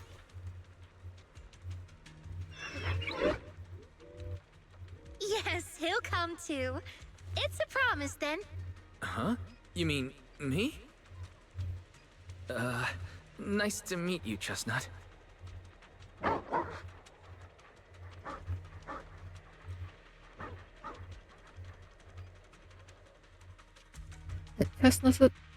At Chestnut's enthusiastic invitation, it had its head and tail. It's just as hard as you imagine, and you can.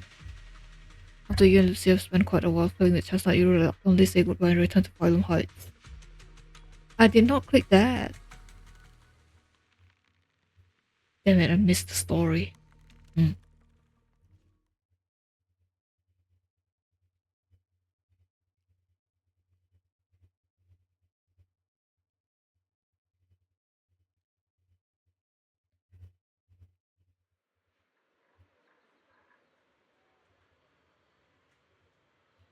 I'm gonna look for it.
Okay, I found it.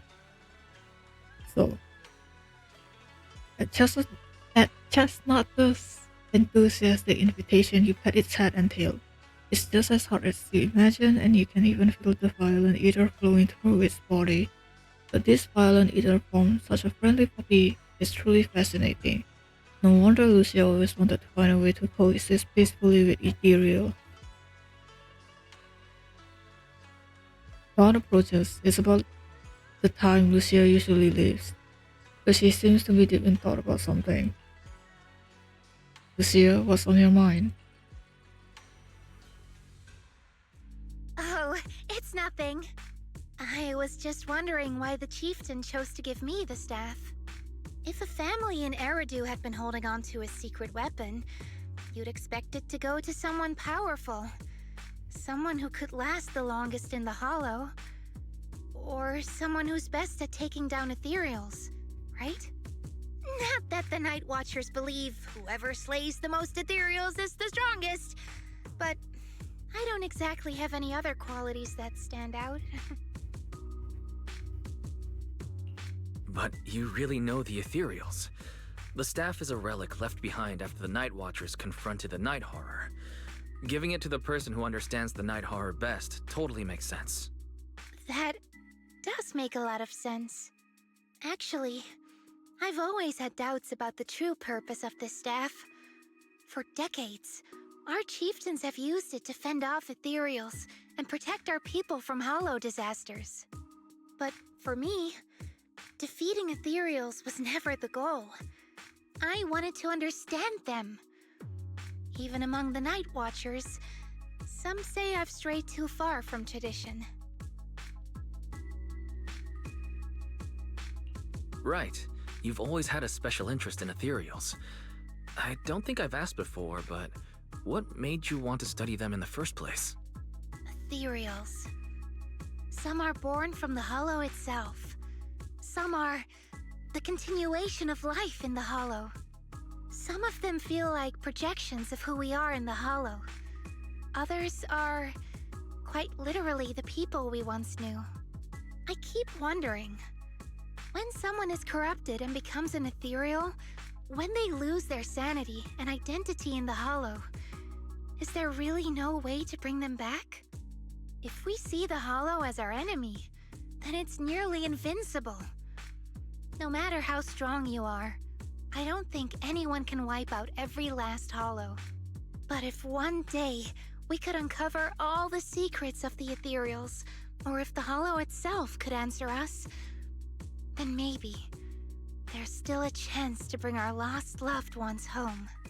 We can't change what's already happened, but maybe we can still move toward a future where we no longer have to live in fear of the Hollow. Maybe. But Lucia, those are some big questions. Perhaps the old chieftain gave you that staff because he believes in your search for the truth. Is that so? Lucia may have said a lot of confusing things, but she doesn't seem to bother herself. Well, there's no way the two of us can figure everything out just by thinking. Let's not stress ourselves out. Phew. So much has happened tonight. I'm exhausted. I should head home and get some rest. But I'm sure we can find out more about the chieftain and Kieran. Once I hear something new, I'll let you know. Maybe it's because both the chieftain and Kieran are safe. Lucia hums a cheerful tune as she walks away. It's hard to believe that I touched an ethereal, a friendly one that invited me to pet it. Wow. Following Lucia always leads to fascinating experiences. I wonder what will happen next time. But I'm really sleepy. I should go get breakfast for Belle first. What if she went to bed early last night and wakes up early today?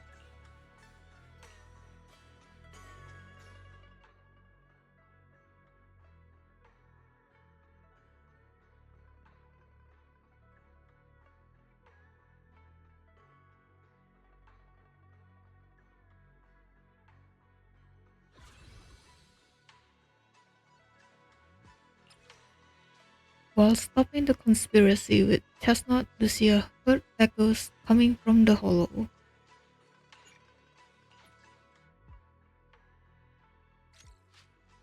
While wandering around Phylum Heights, you run into Yidari. Now this is a rare visitor. Lucia said she had something super amazing to tell us tonight, so she asked us all to meet her at Mystic Wares. But before she could say a word after rushing here, she got some message from someone called Kieran and just left right away. Yuzuha and the others were also completely confused, but since their families are waiting, they headed back home. Do I think you might know what's really going on? I do. What else did she say? If you know about it, then I can rest easy. Lucia says she and Chestnut are waiting for you and wants you to meet them at this spot. Hirari handed over a page with notes, clearly hastily written and torn from Lucia's notebook. I'm on it. Let me tidy up real quick. I'll be right there. I'll wait until you get back, then you can tell me what really happened. Whatever she did ask for had better be worth it, or else she's going to have to treat us to Yamcha-sen at the very least. You sound kinda like Yuzuha when you say that. Yuzuha was the one who said that, wasn't she? I can't hide anything from you. We'll wait outside the hollow for you to bring Lucia back. But who is Chestnut?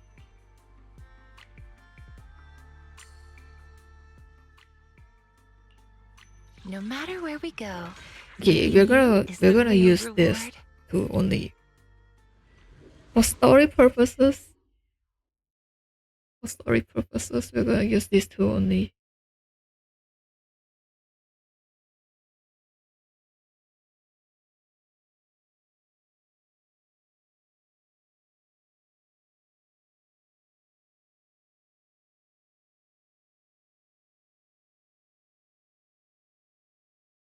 Oh man, I'm so sleepy. I'm trying to rush everything though.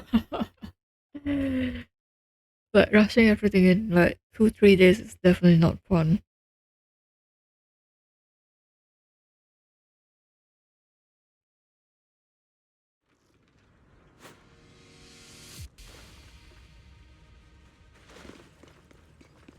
No invisible barrier.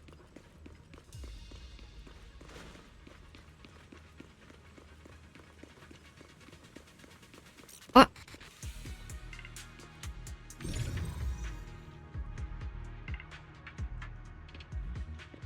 This guy is not a miasma construct. Look, our little guy is in position.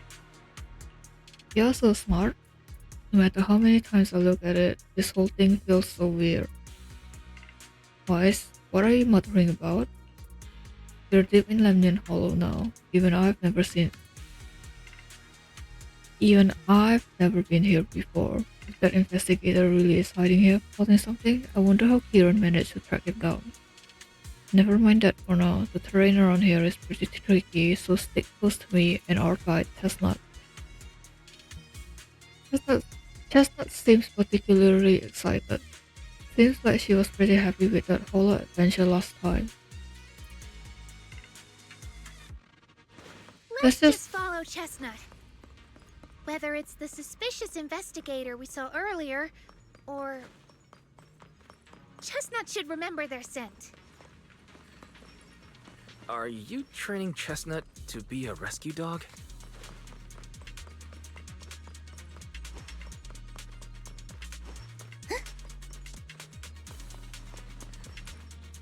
Chestnut left a claw mark here next to some scattered documents. Not bad, Chestnut's markings really help. Anyone who can spot these claw marks probably wouldn't miss these documents either. Is Lucia doing positive reinforcement dog training? Wait, what's written here? It's about Chestnut. From a reliable source, a smaller than average Hati, usually active in the Time-Spawn Hills area. After repeated observation, it can be confirmed that the target displays affection and almost no hostility towards non-ethereal beings. It appears that communication with the target is possible.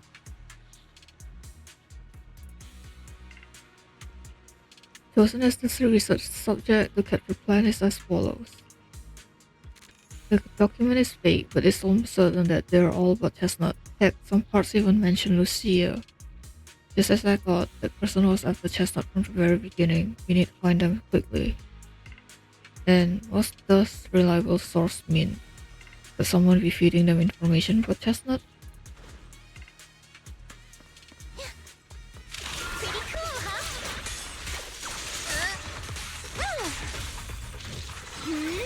Yeah.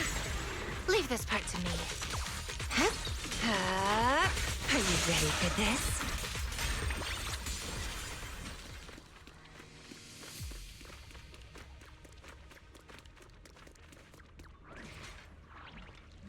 A phone that was left behind in a hurry, damaged but not fatally. What the? It looks like that person's phone. Should we check it out?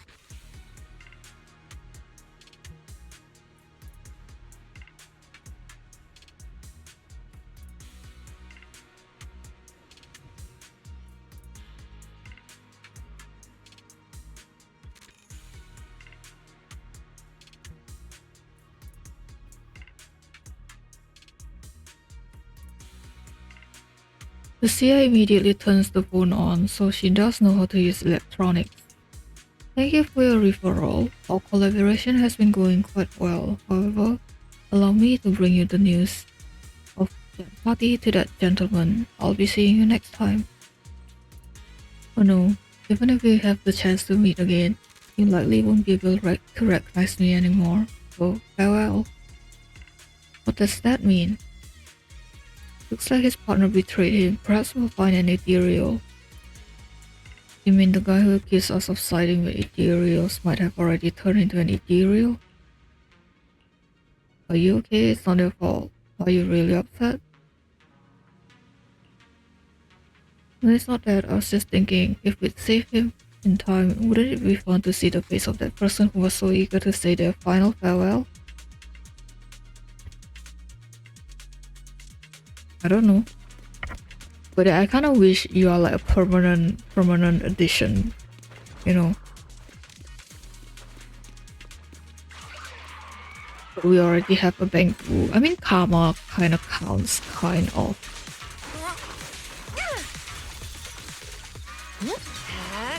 Let's see you handle this.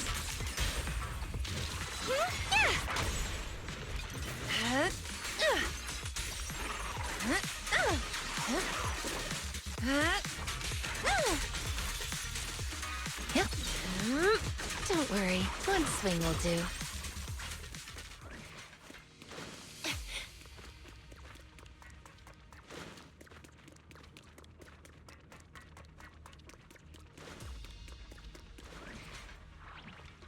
A briefcase. This is a briefcase. Okay. Chestnut seems to have torn open a briefcase here. The thing inside likely also belongs to the investigator. I'm not sure what happened, but that person or ethereal must be nearby.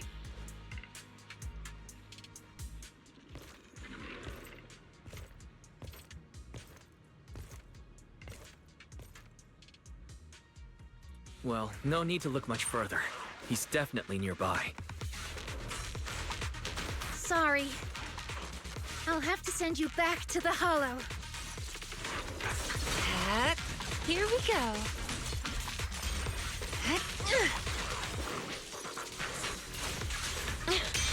Into the frozen abyss. Careful.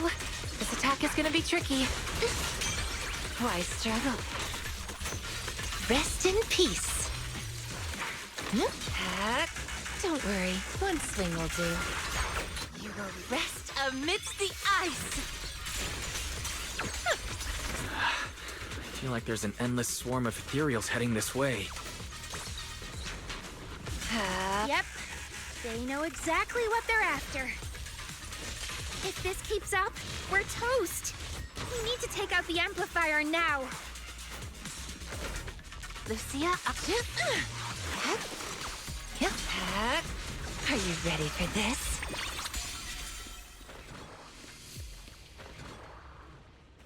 Well. The device is broken.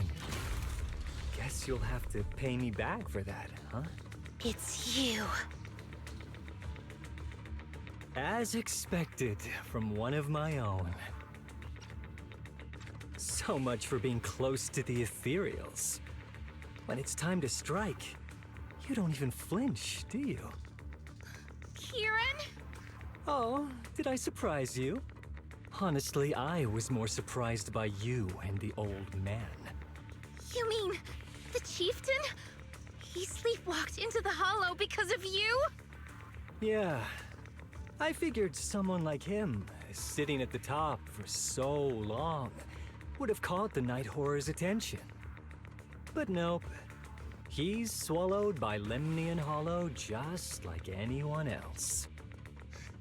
Why are you doing this? Because he was just a coward, standing in the way. A few days ago, some higher-ups came looking for him. They made him an offer, but he turned it down on the spot. When I confronted him about it, he acted like he was some righteous hero and told me off like I was some kind of traitor. You are a hypocrite, just like him. No wonder he gave this staff to you. You call us hypocrites, but you'll do whatever it takes to get what you want, even if it means hurting others. Whatever it takes. After years of glorified legends, everyone forgets. The Night Watcher's power was taken from the ethereals to begin with. The Night Watcher's power was taken from the ethereals? What do you mean?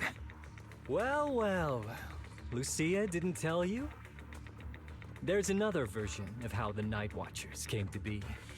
Our ancestors didn't just encounter the Night Horror by chance. They knew what it was capable of. They knew it could control other ethereals. The entire tribe went after it, hoping to defeat it and seize its power.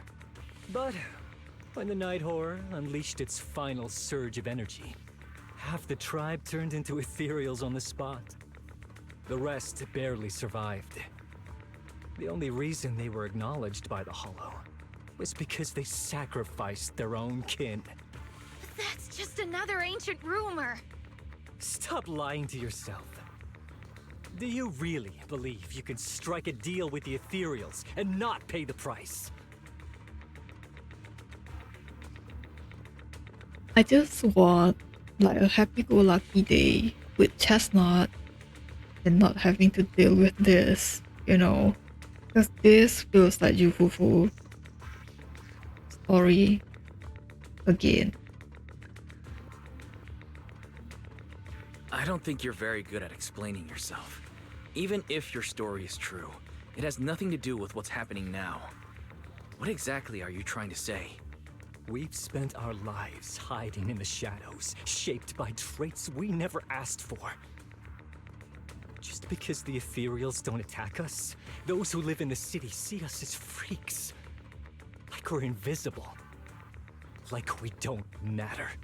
When disaster hits, whether it's in the city or in the hollows, we're always the ones they abandon first. Back when New Eridu was founded, public security declared all survivors had been safely relocated to New Eridu. And us? We were still running for our lives.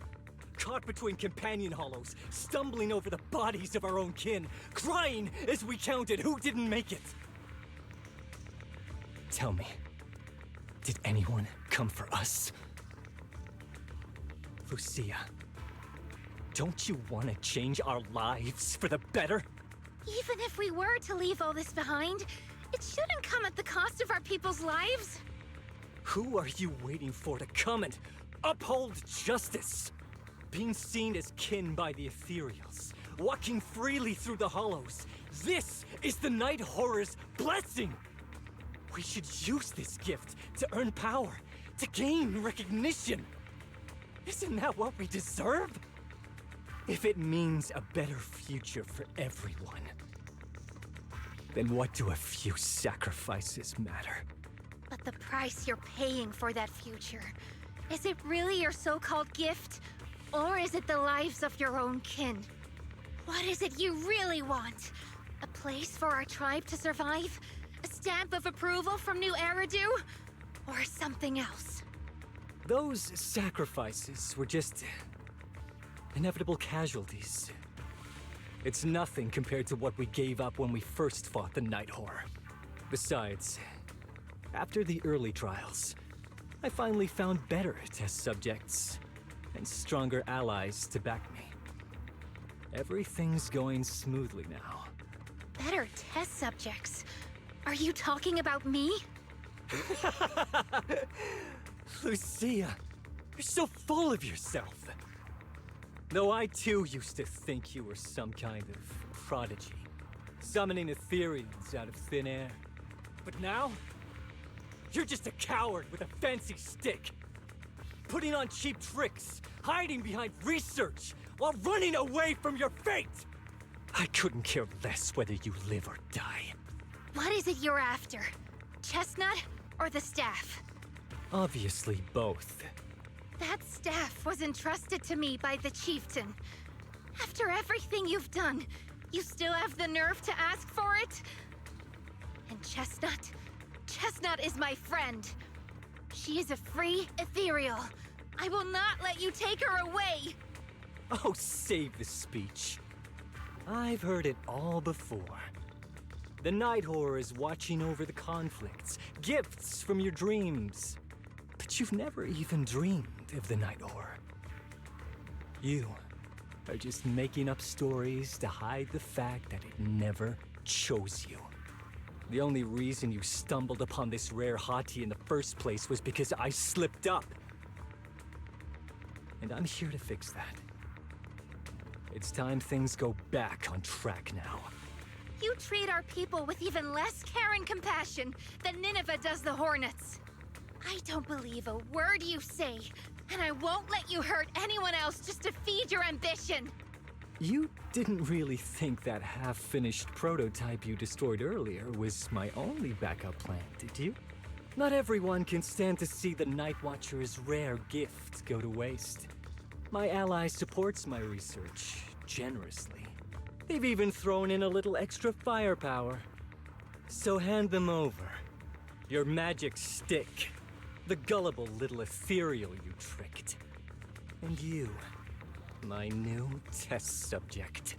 If you surrender now, maybe I'll even spare you from getting torn up too badly before I put you to use.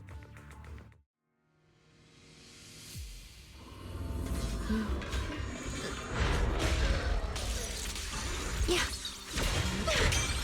Noise, be gone. Yeah. This day As foreshadowed. Huh? Into the frozen abyss. Don't worry, one swing. Rest in peace. Yep. Noise, be gone.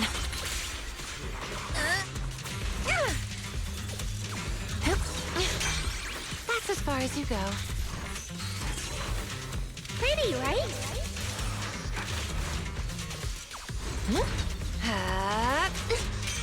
Into the frozen abyss. Now, little cuties, crush them!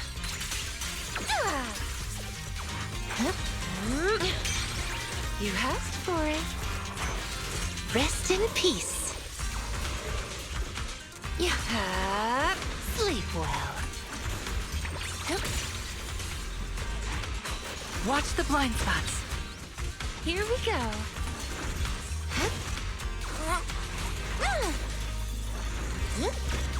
Yep. Relax. My aim is true. Ether Purge! Faithful companions, heed my call!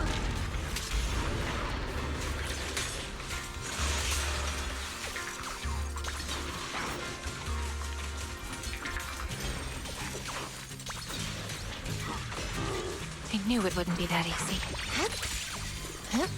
Evade the enemy assault and...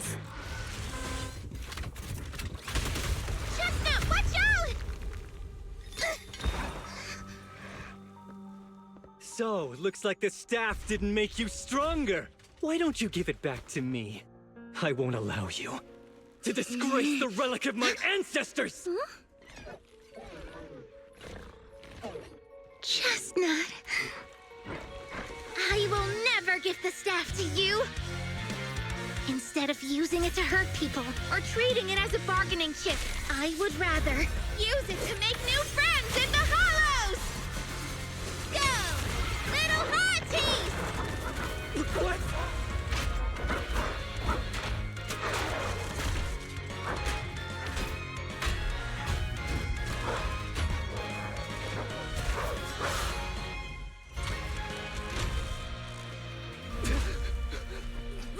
They aren't illusions?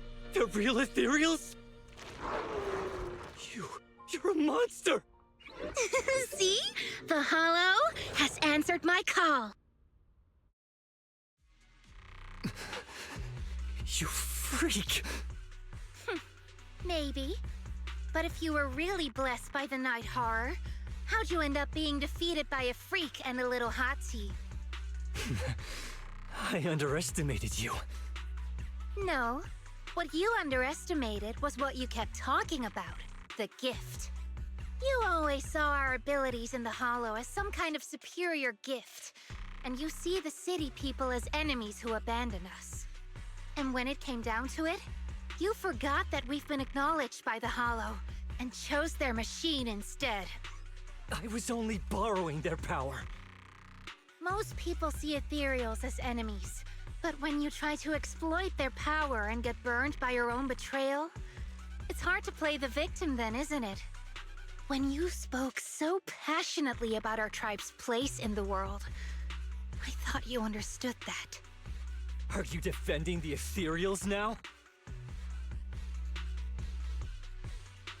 That is not what she said at all. Also, as far as I know, Lucia's never stood by while ethereals were hurting people. You see the Night Watcher's power as leverage or a weapon for revenge. I see it as a way to understand the world. I want to learn about ethereals because the Hollow is their home. They're born there, they exist there, and they return there. I want to learn from them. Not because you also want to find the night horror? That's only part of it. I want to find it, to speak with it, to try and fix the situation we're in. But that doesn't mean I'll stop trying to understand the other ethereals along the way. Chestnut lets out a annoyed sneeze from the side. Lucia, Chestnut doesn't look too happy about you shifting your research focus to other ethereals before fully understanding her. Chestnut, I might never be able to fully understand you. This is probably goodbye for us.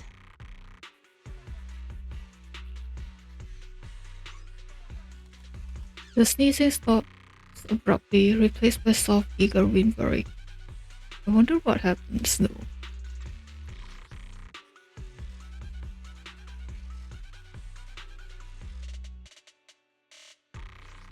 You never said who your ally was, but I'm guessing they already know about Chestnut, don't they?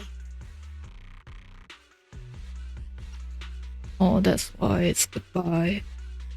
That's right. I won't lie. I did promise my ally I'd bring back an ethereal that could talk to humans. He's very interested. So, make your choice, Lucia. Stay with her, wait for them to find her, and watch as she's dissected, destroyed? Or let her go deeper into the Hollow and never see her again. That's an easy choice, you know? That's such an easy choice. No need for threats. I know what you mean. People like us, strange, sometimes invisible to others. If we don't live among our own, it's nearly impossible to find someone else who's just as special, a real friend. Thankfully, I met my friends. Friends with genuine kindness, some patience, and a little passion. Sounds familiar.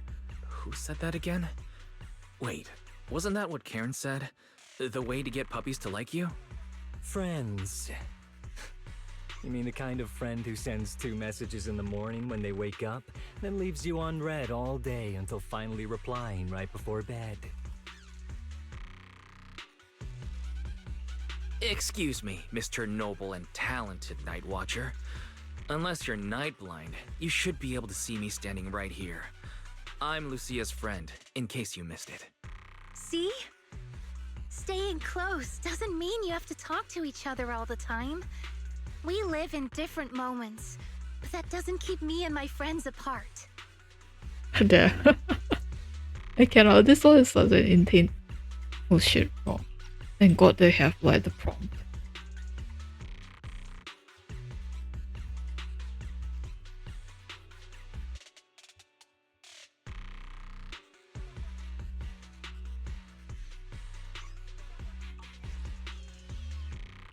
Now, before I say my proper goodbye to one of my best friends, Chestnut, and hand you over to public security, I've got one last question. That ether amplifier of yours, what are its side effects? What? Right before I summoned the brave little hotties, I felt a strange power surge through me. In this area, only that amplifier could have caused something like that. But what's the price? You think that machine summoned those hotties? It's impossible. You've destroyed that thing completely. And as your tribesman, I didn't feel anything unusual. Maybe it's time you face it. You're just something that can't be explained. You're a... Ooh, I dare you to say it. Wait, if that word is all you've got left, then maybe just stop talking. Freak! Okay, I'm sorry. It's like something only angsty teenagers would say. Hear it one too many times, and it feels like getting brushed by Sordidus's tentacles. Ugh. Anyway, I'm taking you to public security. Our tribe isn't some lawless land. Now, it's time to say goodbye. Reluctantly, Chestnut turns to face Lucia. Chestnut is exhausted from the battle, but somehow she's made her way back to the small pillow Lucia gave her. They lock eyes, both alive, both relieved, and neither ready to say goodbye. Oh no!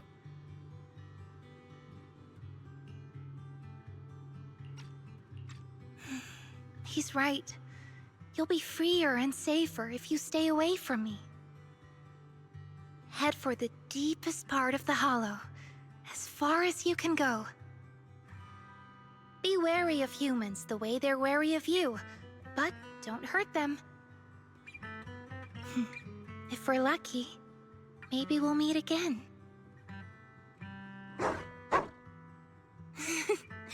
Good girl, Chestnut. Go on.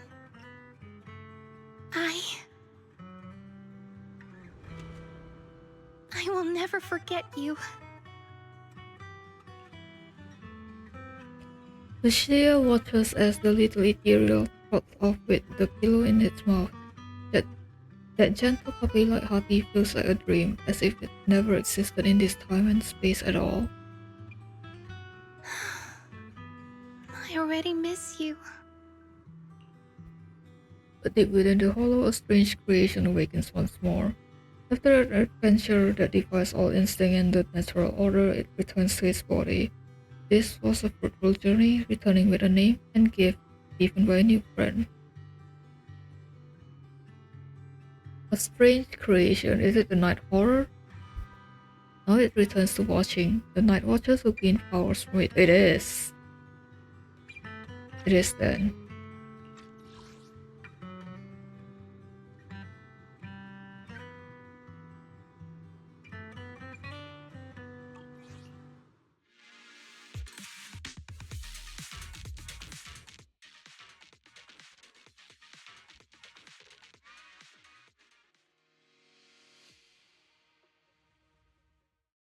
Oh my god.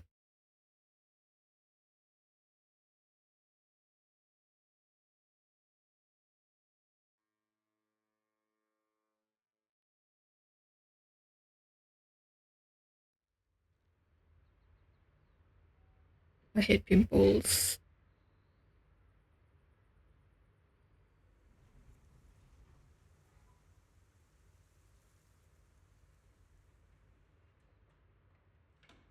Lucia said she needs to deal with Kieran first and will be back in a bit.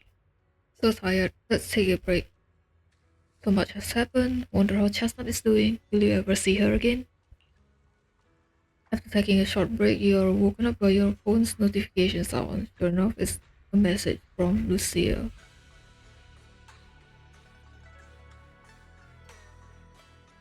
There's no sound?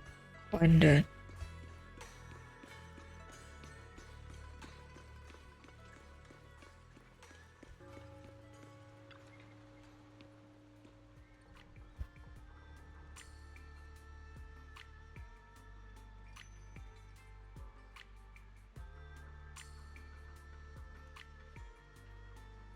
Why is you finally here? I am. Are you all alone? I borrowed a vacant house from Monato so Kieran could stay there. The chieftain said someone will come pick him up, an officer who's familiar with our tribe's affairs. That investigator who turned into an ethereal wasn't exactly a good person, but Kieran still has to take responsibility. With this settled, you can get back to researching ethereals. But the ally Kieran mentioned still hasn't surfaced. Someone might still be out there waiting to take advantage of the Night Watchers. It's unsettling. Unsettling? That doesn't sound like you, Lucia. But either way, you're going to keep up your research, right? Of course! Even if I won't be seeing Chestnut as often anymore. And I can't upload our videos or tell the world there's an ethereal in the Hollow who can actually communicate with humans. Chestnut gave me the courage to keep going. I've made some real progress this time.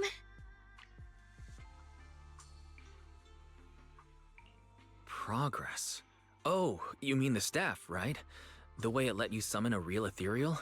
That's definitely worth studying. Yeah! You see, I don't know how it happened, but just now, through the staff, it felt like the Hollow responded to me. The Hollow said, "Let there be little hotties to help Lucia." And boom! They appeared! And helped me take down that big guy! All in all, I think it's something very, very memorable. And it's got tons of research potential.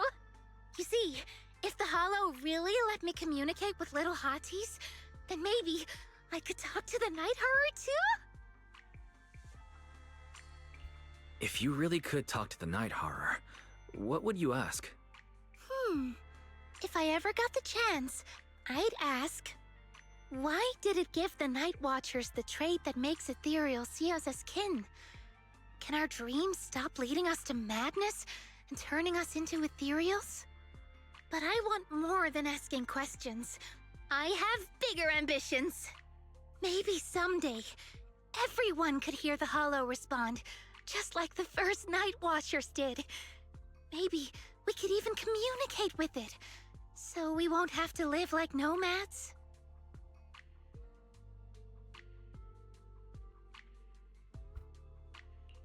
That answer's a long way off. But I think if anyone can reach it, it's you, Lucia. Yeah, there's still so much left to learn. Time for a break, and then the journey continues. To deal with Kieran, Lucia had to return to the Night Watcher tribe and hadn't been in touch for several days. After going to bed early for a few days straight, you are actually starting to miss the feeling of staying up late. Few days later at Suiban Temple late at night. Ever since coming to Yunquist Summit with Shufu making us go to bed early, wake up early, and exercise regularly. I haven't seen such obvious dark circles under your eyes in so long. Don't tell me, you're planning to make us Night Watchers too, so you're getting some practice in? What are you talking about? And let's go now. Just kidding. Alright, Mona's was waiting for you in the outer courtyard. Better get going. Come back soon and tell me all about what happened these past few days.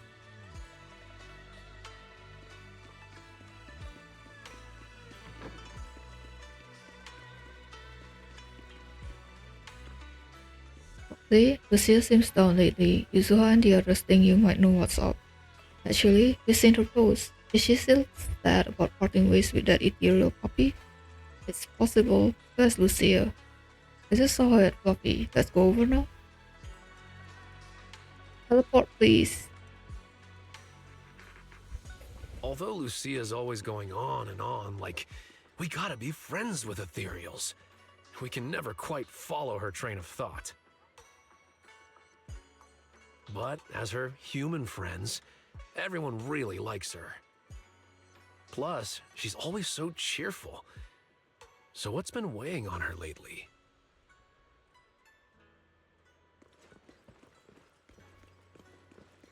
The most cheerful person is sometimes hiding something even sadder.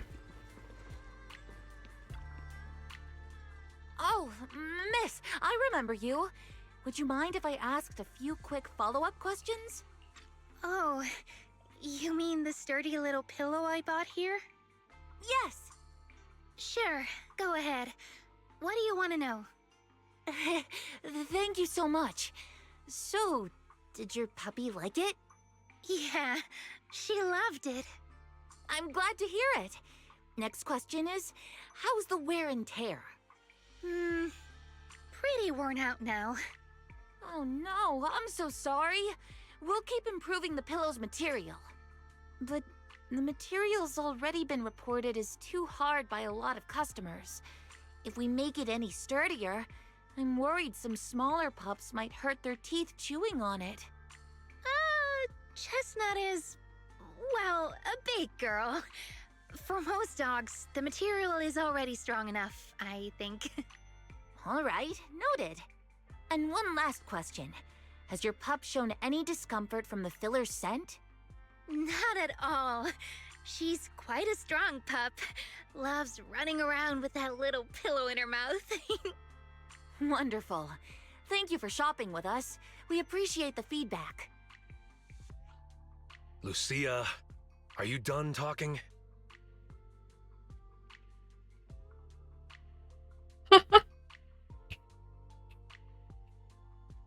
Oh no! Oh no!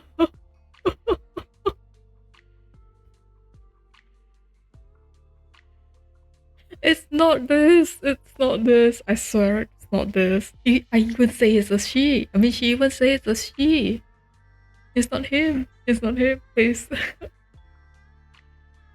Do not get the wrong idea. Oh my god. Karen falls silent, staring at a tall, slightly intimidating canine tyrant standing before her. Oh no, it's not. Huh? What's with that look? What were you guys talking about just now?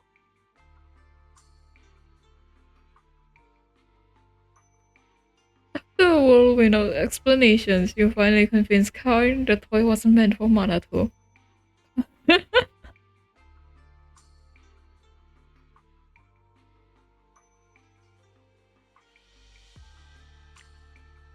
I knew they were gonna go that way when Karen started asking questions about the toy to Lucia.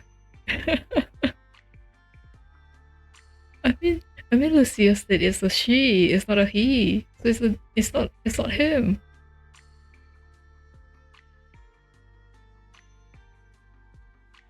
It's not one of those like my friend was asking advice when they were saying it was supposed to be them, you know? It's not one of those situations.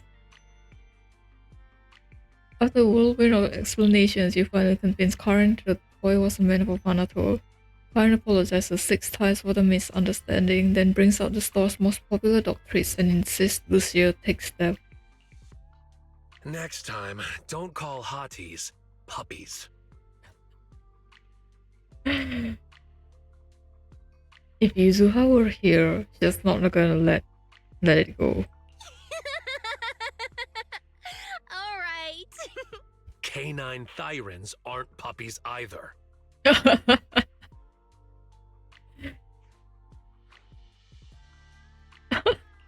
Of course. Whether it's a fierce canine Thyran or a bulky hottie, neither is your average little pup. Sorry, I didn't mean to laugh out loud.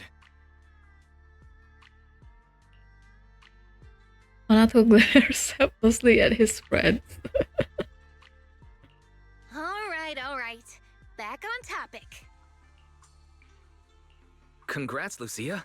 Your latest post is getting a lot of attention. If Monato hadn't told me, I'd have thought everyone suddenly wanted to discuss why Trinocs have such pointy heads.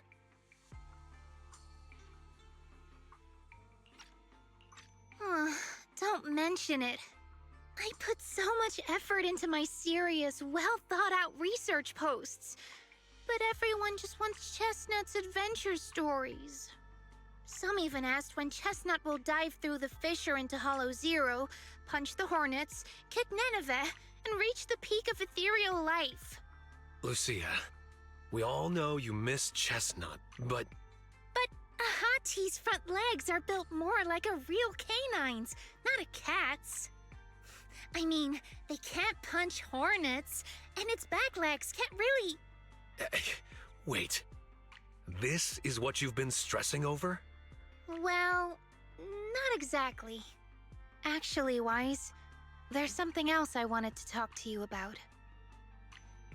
Things are mostly settled now. Kieran's been turned over to public security. But when I asked the chieftain, even he had no clue why I was able to summon an actual Hati using just the staff and a notebook. If it wasn't just the staff, then maybe the little Hatis appeared because the night horror was watching me again. Or was it because of Chestnut? Do you think the night horror might not be an ethereal at all?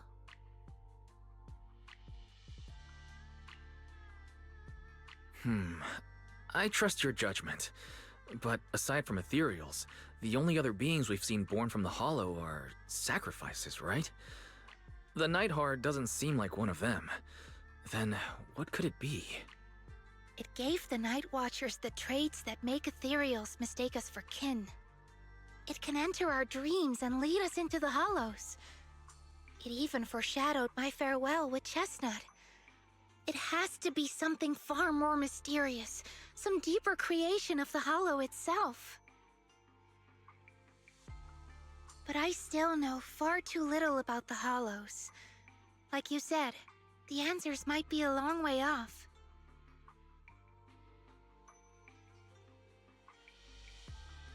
At least I can restart the research I put on hold.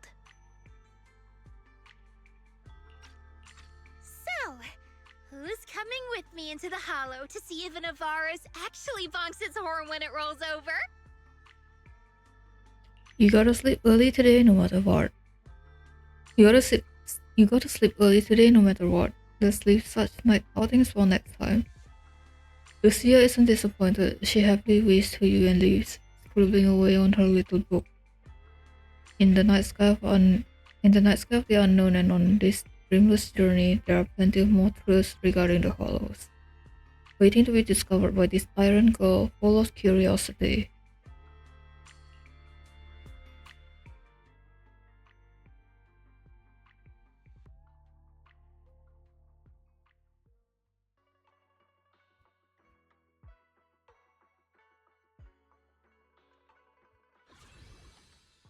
Oh, okay, we finish it. Okay. Yeah. Okay, so we finish the inverted night lantern. I think this one was one of those fun ones. Although it's a bit similar to what Fufu story is a bit, right? But I actually enjoyed it a bit. Because of the misunderstanding between Karn and Manato. And then it's actually quite interesting to see that Chestnut does understand human, and it's like implied that she might be the night horror. So that was fun, but I don't think they'll expand on that. Yeah, I don't think they'll expand on that anymore because the gacha game, unfortunately, there's like no side quest and everything. This is the side quest. So yeah, we finished the Immortal Night Lantern, and the next one is gonna be Idari's story, and then we're gonna end with the, I forgot what's it called, but the last event, which is going to be unlocked later on. So yeah, thanks for watching, you guys. I'll see you on the next stream.